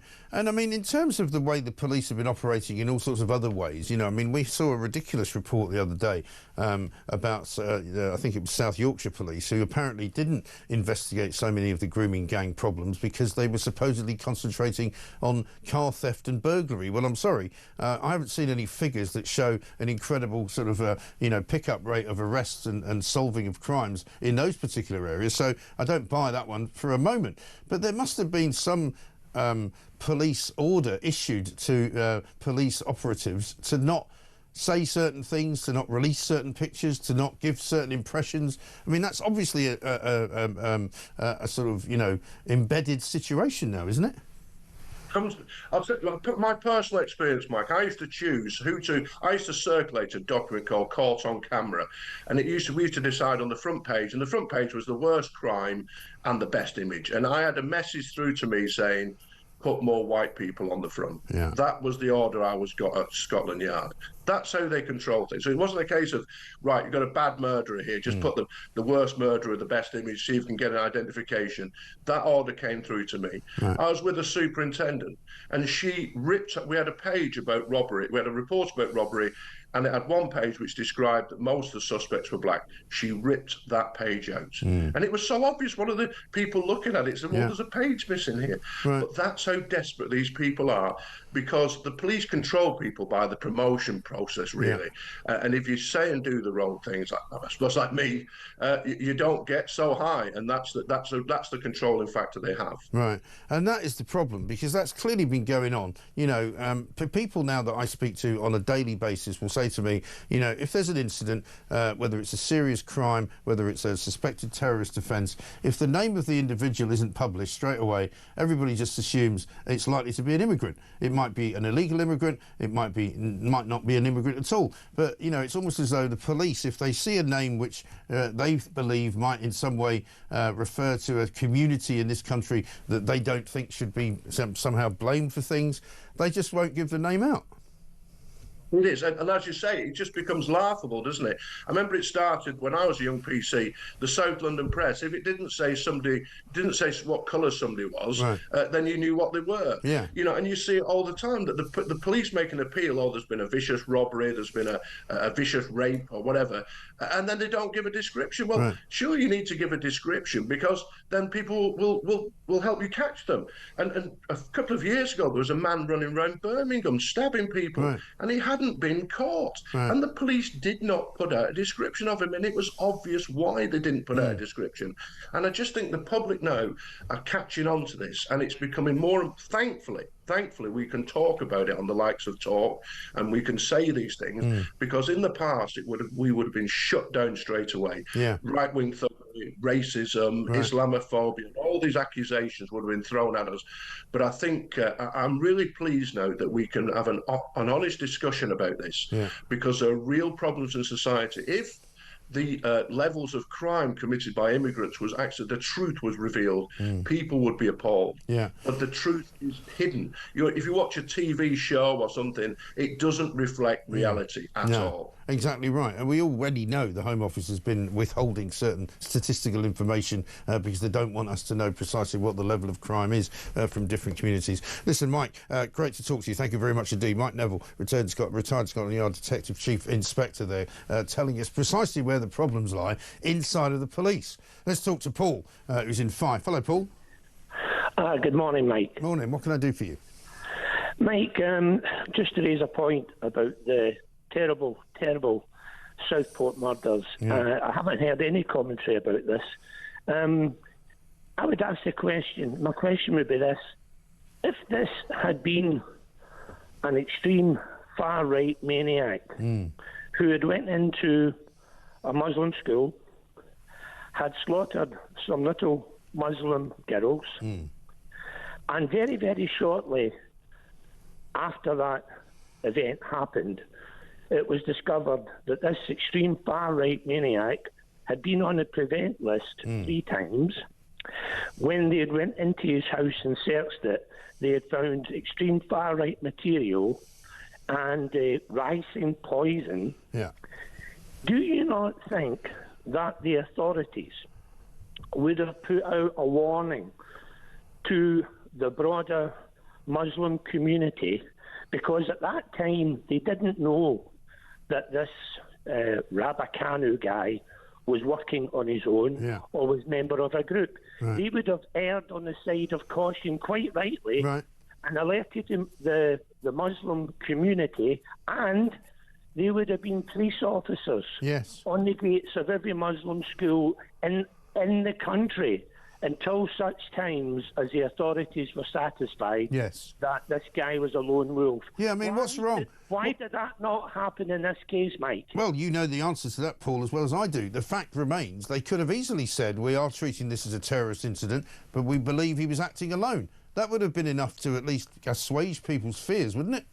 Exactly. Absolutely. But they didn't do it because they didn't do it. I'll tell you why they didn't do it. Because they think that if they say anything about a terrorist attack, that somehow there will be retribution. There has never been retribution in this country to any group of people just because of a terrorist attack. I mean, we've had, you know, dozens of people killed in this country by terrorists, dozens of people killed by the IRA, dozens of people killed by bombs going off, and Manchester Arena, 7/7, you know, all manner of horrible, horrible situations going on, and not one, as far as I'm aware, member of any community has been harmed as a result if they were innocent. Correct, absolutely, 100%. Yeah. Mike, it's disgusting. I know it is. I hate to talk about it. I don't know how the families are coping with it. I really don't. I despair. I really do. I despair. It's horrific. It really is. Mr. Starmer, in his speech, mentioning that he had somehow brought to justice these grooming gangs. He hasn't.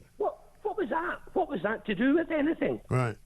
No, exactly right. I mean, he acted 4 years after he was asked to act, or he could have acted when he was the head of the CPS. Let's get a voice note from John. Morning, Mike. John from Chesterfield. Watching this snivelling little creature that's our PM on the TV and listening to you, Trump is everything he's not. Courageous, dynamic, passionate, ambitious. This little weasel comes on and talks to everybody like they're 5 years old. Lacks leadership, lacks moral standards, really. Yeah, lacks everything. I mean, I don't know what he's got that got him to be Prime Minister of this country, but he hasn't got whatever it is that Trump's got. And he hasn't got the cojones, he hasn't got the experience, and he doesn't even seem to have the intelligence to understand what the people of this country think and how they feel about all of this. It's 9:23.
Across the UK, on DAB+, on YouTube, on the app, on your mobile, the home of common sense. This is Talk. Welcome back to Morning Glory, 9:26. I'm Mike Graham with you all the way through until 10, of course. And then Julie Hartley-Brewitt will be here. Paul from Stevenage says, had this terrorist not been apprehended as quickly and was out on the street, when would we have been told he was a terrorist? Would they have not have released his name and image for the public to help trace him? That would be the government and the police's duty. That would have been otherwise risked a criminal case. Starmer is a total fraud and a liar. And an awful lot of you pretty much appealing to that same particular opinion. And it is true. He has made an absolute rick of this from the beginning of it to the end. Ian says, why does Starmer all sound like he's doing an audition for a Shakespeare play? Completely and utterly emotionless. Yeah, exactly. That's what he is. Let's talk to Sharon Moneta, though. She's from Democrats Abroad, because Donald Trump was the big story yesterday afternoon. Still a big story this morning, of course. This is his first full day as the 47th President of the United States of America. He actioned a load of executive orders last night. Let's hear from him as to what a couple of them are. I will also sign an executive order to immediately stop all government censorship and bring back free speech to America.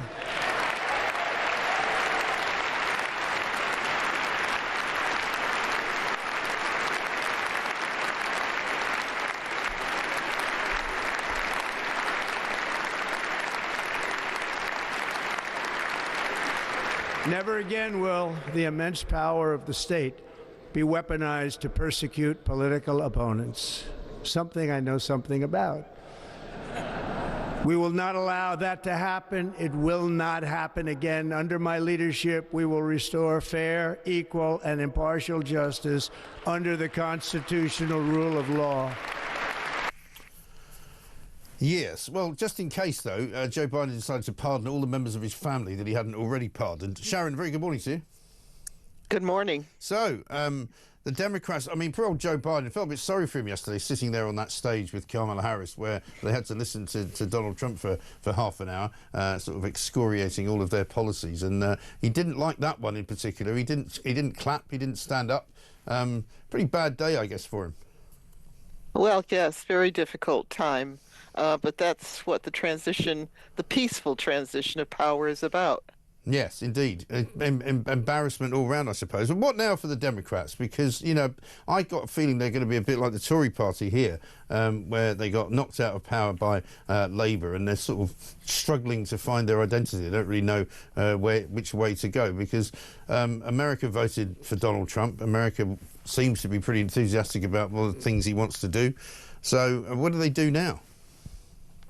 Well, I think, to be honest, we didn't get our message across. We've done so much to get the economy back in shape, and also the green economy. Joe Biden's the first president that put the whole crisis of climate change into each part of the administration to deal with it. And to see Donald Trump tear up the Paris Accord again is just heartbreaking.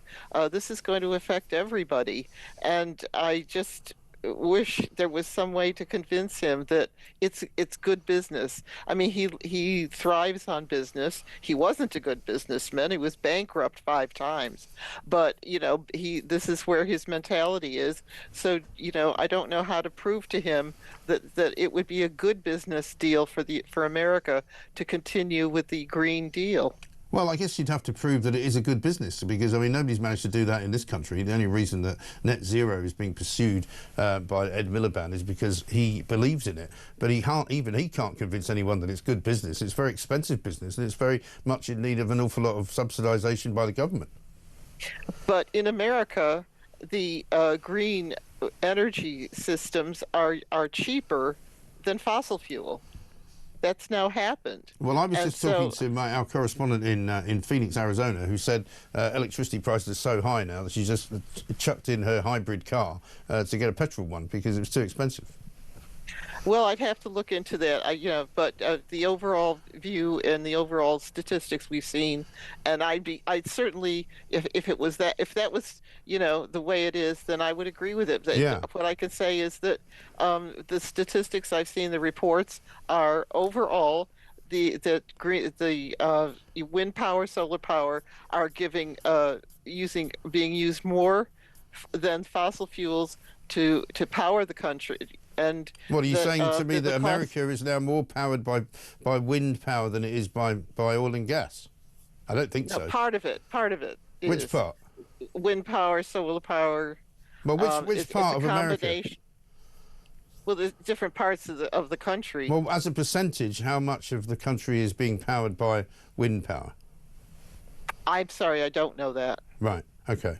So you're in the same situation as we are here, really. And the trouble with those reports is that they're often made and commissioned by the people who are in those businesses, who want to make sure that people are convinced that actually this is the way forward. And you can talk about it until you're blue in the face, but America didn't vote for that. America voted for Donald Trump, and so he's undoing it because it's probably cheaper.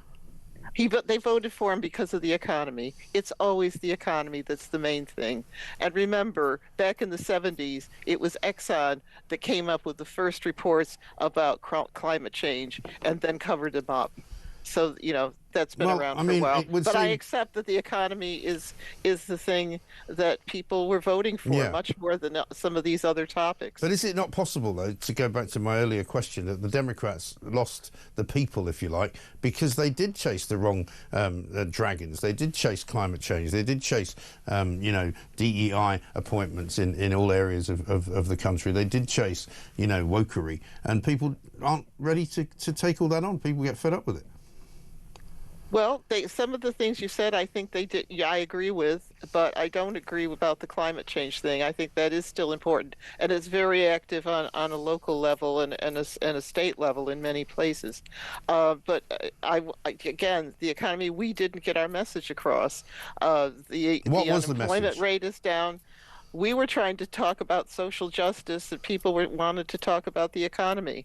The immigration has been played up as a big, big issue. It is a concern, no argument there. But at the same time, Joe Biden has sent back more illegal immigrants than Donald Trump ever did. Yes, but this is the kind of but he's got a lot more. But there's a lot more of them there now than there were in 2020. I don't know about that. Well, I think you do. I think you do. No, I would look, Mike. I'm trying to have an honest conversation, and if I don't know something, I'm just not. I'm not going to say I don't know if it's against what what my views are. I want to tell the truth. Yeah, well, that's good. Well, maybe that's a good start for the Democrats. Maybe they start telling the truth, they might get re-elected. You never know. Sharon Manetta, thank you very much indeed. Democrats abroad. Let's have another quick pick at Trump and his two genders. Check this one out.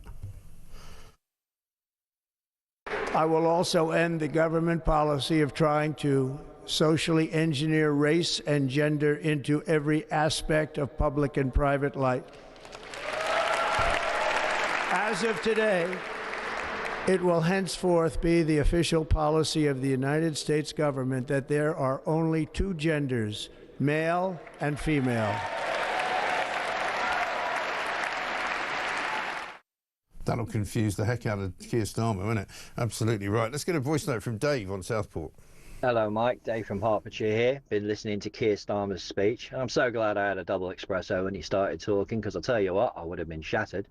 I love it how he's quite happy to kick over all the rocks and leave no stone unturned while chasing after the people on to do with the Southport attacks. He'll do that, but when it comes to the grooming gangs and all that sort of stuff, he'd like to leave that rock or possibly chuck it in the channel somewhere. It's just more double standards from the lovely government. Thanks a lot, Mike. Good one. Double standards, absolutely right, says Dave, and I agree with him. Barry says this, Mike, why am I left feeling that Starmer is trying to shut the barn door after the horse has bolted? What has he done to end knife crime? What has he done to stop illegal immigrants? What has he done to stop shoplifting? He then claims to be the first to identify gang rapes, but does nothing to stop it. Trump and Starmer are like chalk and cheese. And Jenny says, Mike, it seems the only thing Starmer said was that he was going to stop social media by legislation. Well, he did certainly attack social media. I don't know whether that was some kind of a slap at Elon Musk, in which case I'm afraid he's going to get other shellacking from Elon Musk on X, because he'll just take to the airwaves and give him another going over, won't he? 0344 499 1000 coming up. Funnily enough, we were talking about green energy. We've got Catherine Porter here, who's an independent energy analyst. We had her on the show a week or so ago, and she was so good. I said, we've got to get this woman back, because she said the next 3 days are looking a bit tight for the GB's power grid. Blackouts are always on the horizon when it's colder, when there's no wind, and when basically the electricity and the gas is being stretched to its absolute limit. Interesting times. I think the net zero agenda is going to go out the window, just like it has in America. That's all coming up next. The revolution of common sense. It's all about common sense.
Across the UK, on DAB+, on YouTube, on the app, on your mobile, the home of common sense.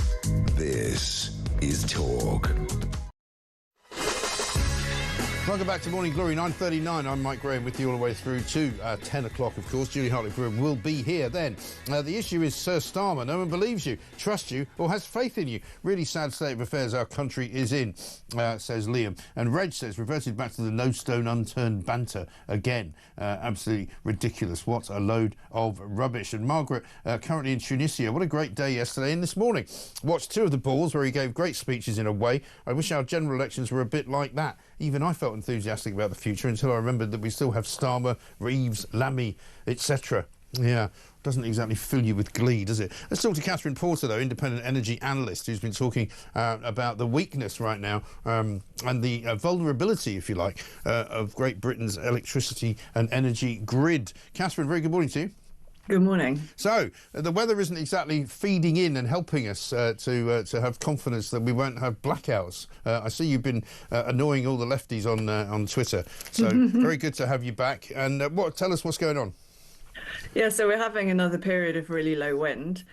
Tomorrow's forecast is actually to be pretty much zero wind for most of the day. It's probably going to be the lowest wind day that we've seen this winter.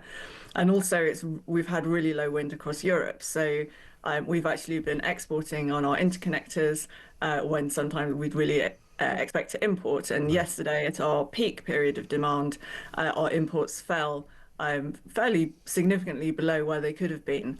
Not only that, we've actually got quite a lot of maintenance on the import cables. So tomorrow could be quite similar to the 8th of January when we had a lot of tightness and we were really scraping the barrel for every last bit of supply to keep the lights on. Right. I thought of you last week because Ed Miliband appeared before one of the select committees and he was very vociferous about these kinds of suggestions by people like yourself that we were very close to a blackout situation. He basically denied that it was true.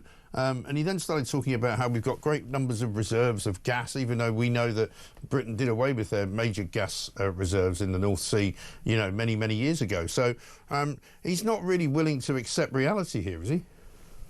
No, and he's mixing apples and oranges. We didn't have any problems with gas supplies last week. The problem was with electricity. Right. There's plenty of gas around in the pipes coming from our North Sea fields, from Norway, from the continent, and from our liquefied natural gas terminals.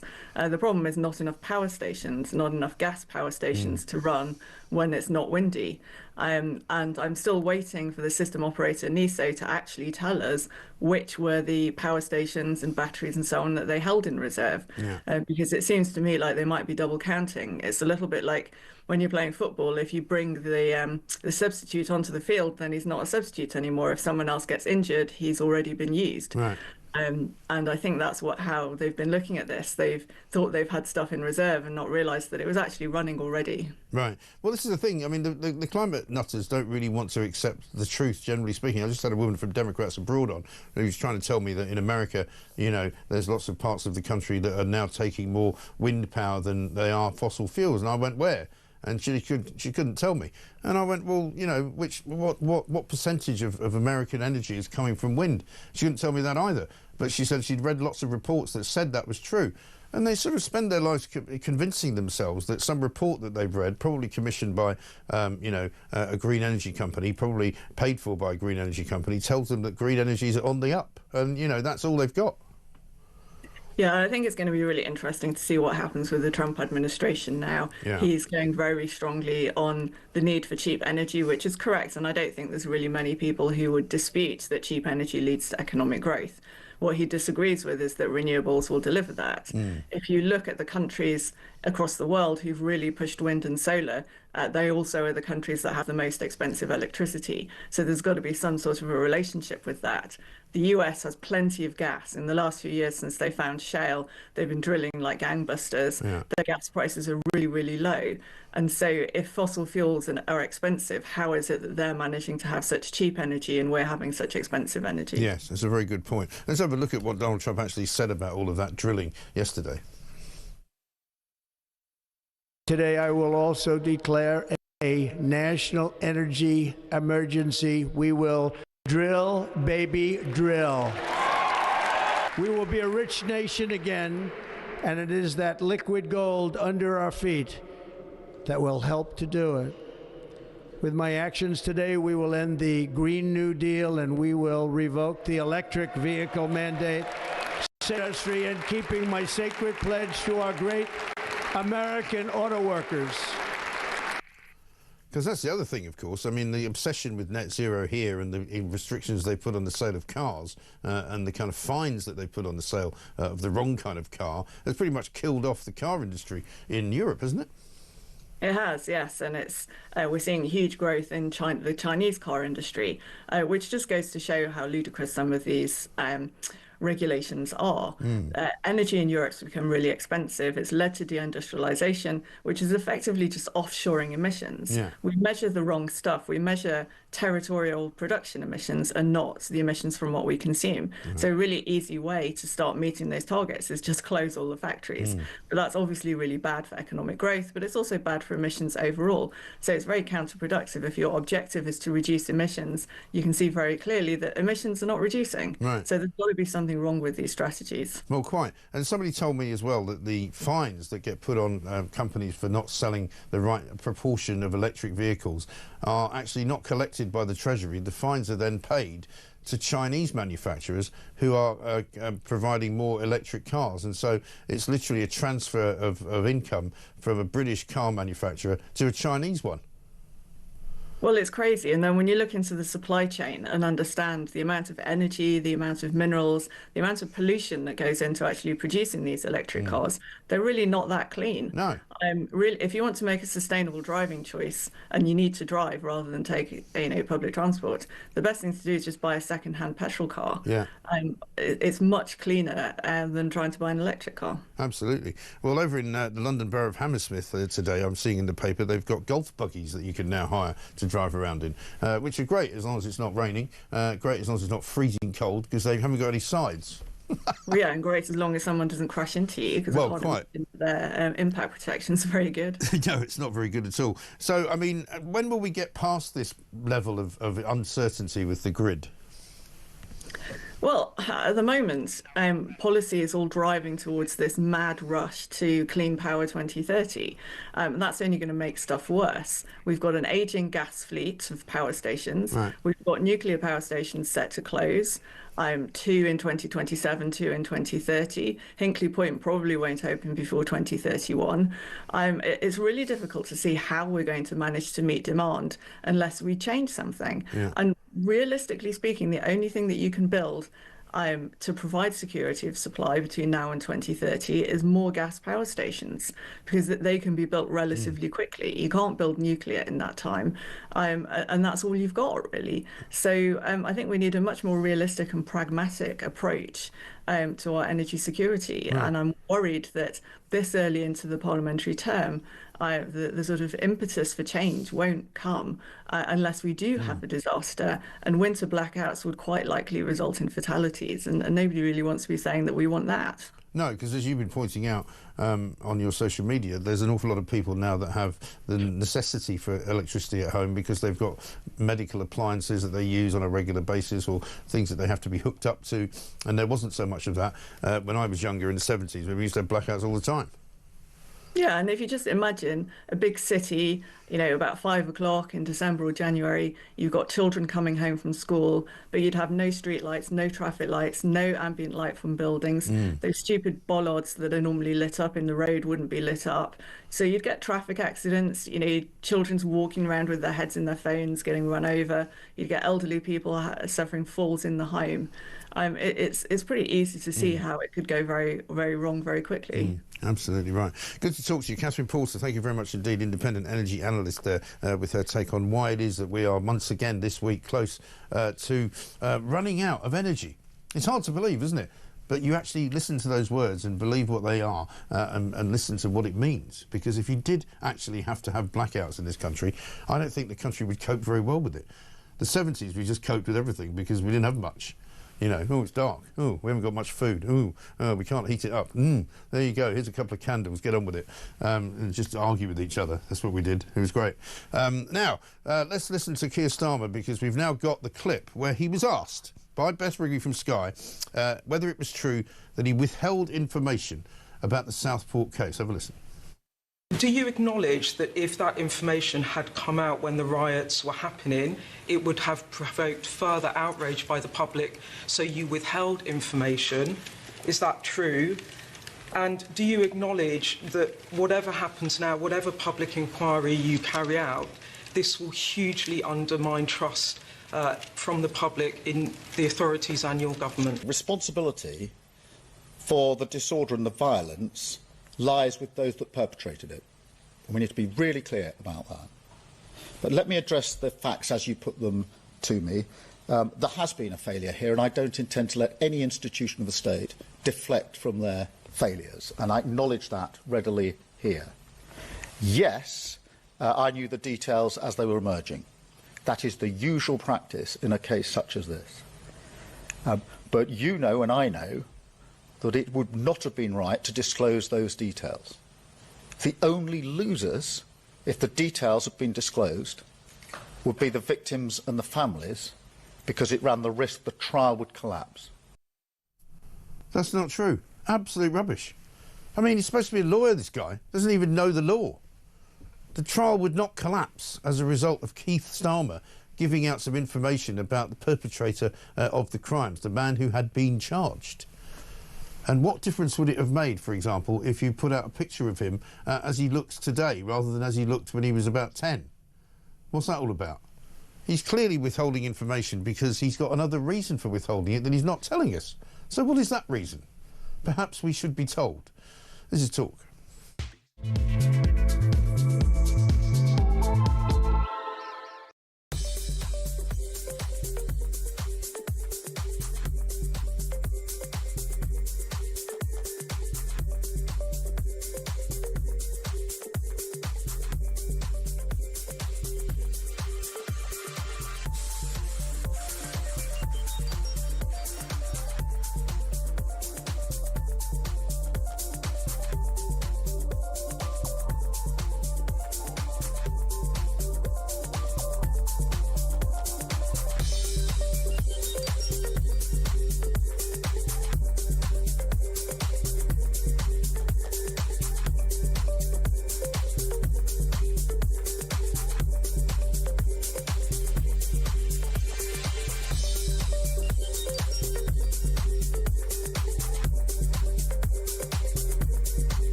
Across the UK, on DAB+, on YouTube, on the app, on your mobile, the home of common sense.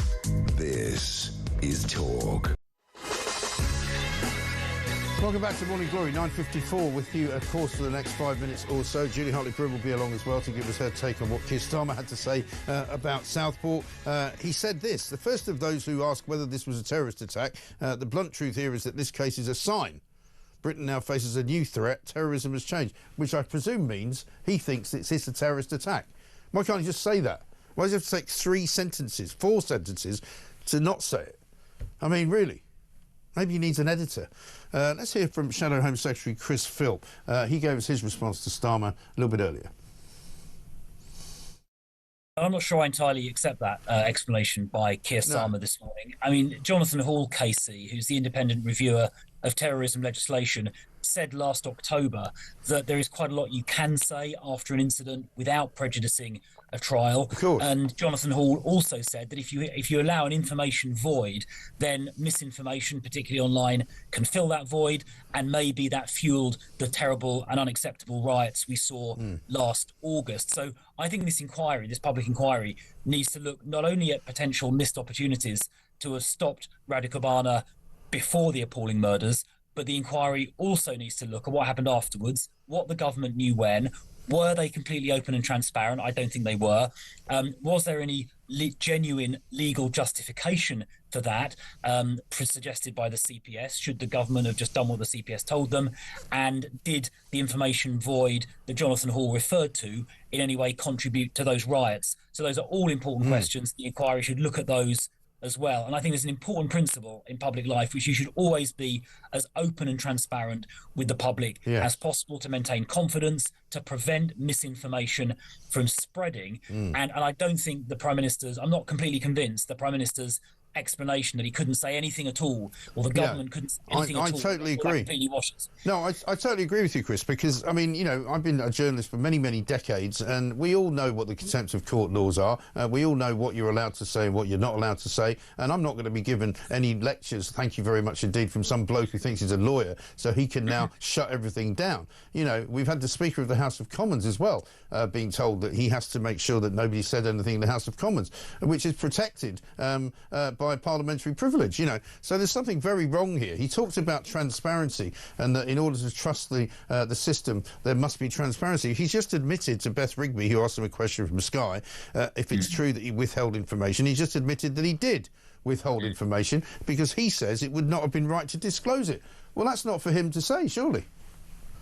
Yeah, well, I think that Beth was asking a good question there. And as I say, you know, Jonathan Hall Casey, who's a legal expert, the independent reviewer, says there is quite a lot you can say immediately following an arrest but before a trial without prejudicing the proceedings. And, you know, I don't, you know, I think the inquiry needs to look at that to understand if there are things the government and the CPS and the police could have said, and if they had been more open, whether that might have prevented the misinformation that then prompted the riots. Some of that misinformation, of course, came apparently from Russia. So, you know, if we're dealing with deliberate misinformation emanating from hostile states, you know, we need our government to be open and on the front foot, telling the truth, so there's no space for misinformation. Well, exactly.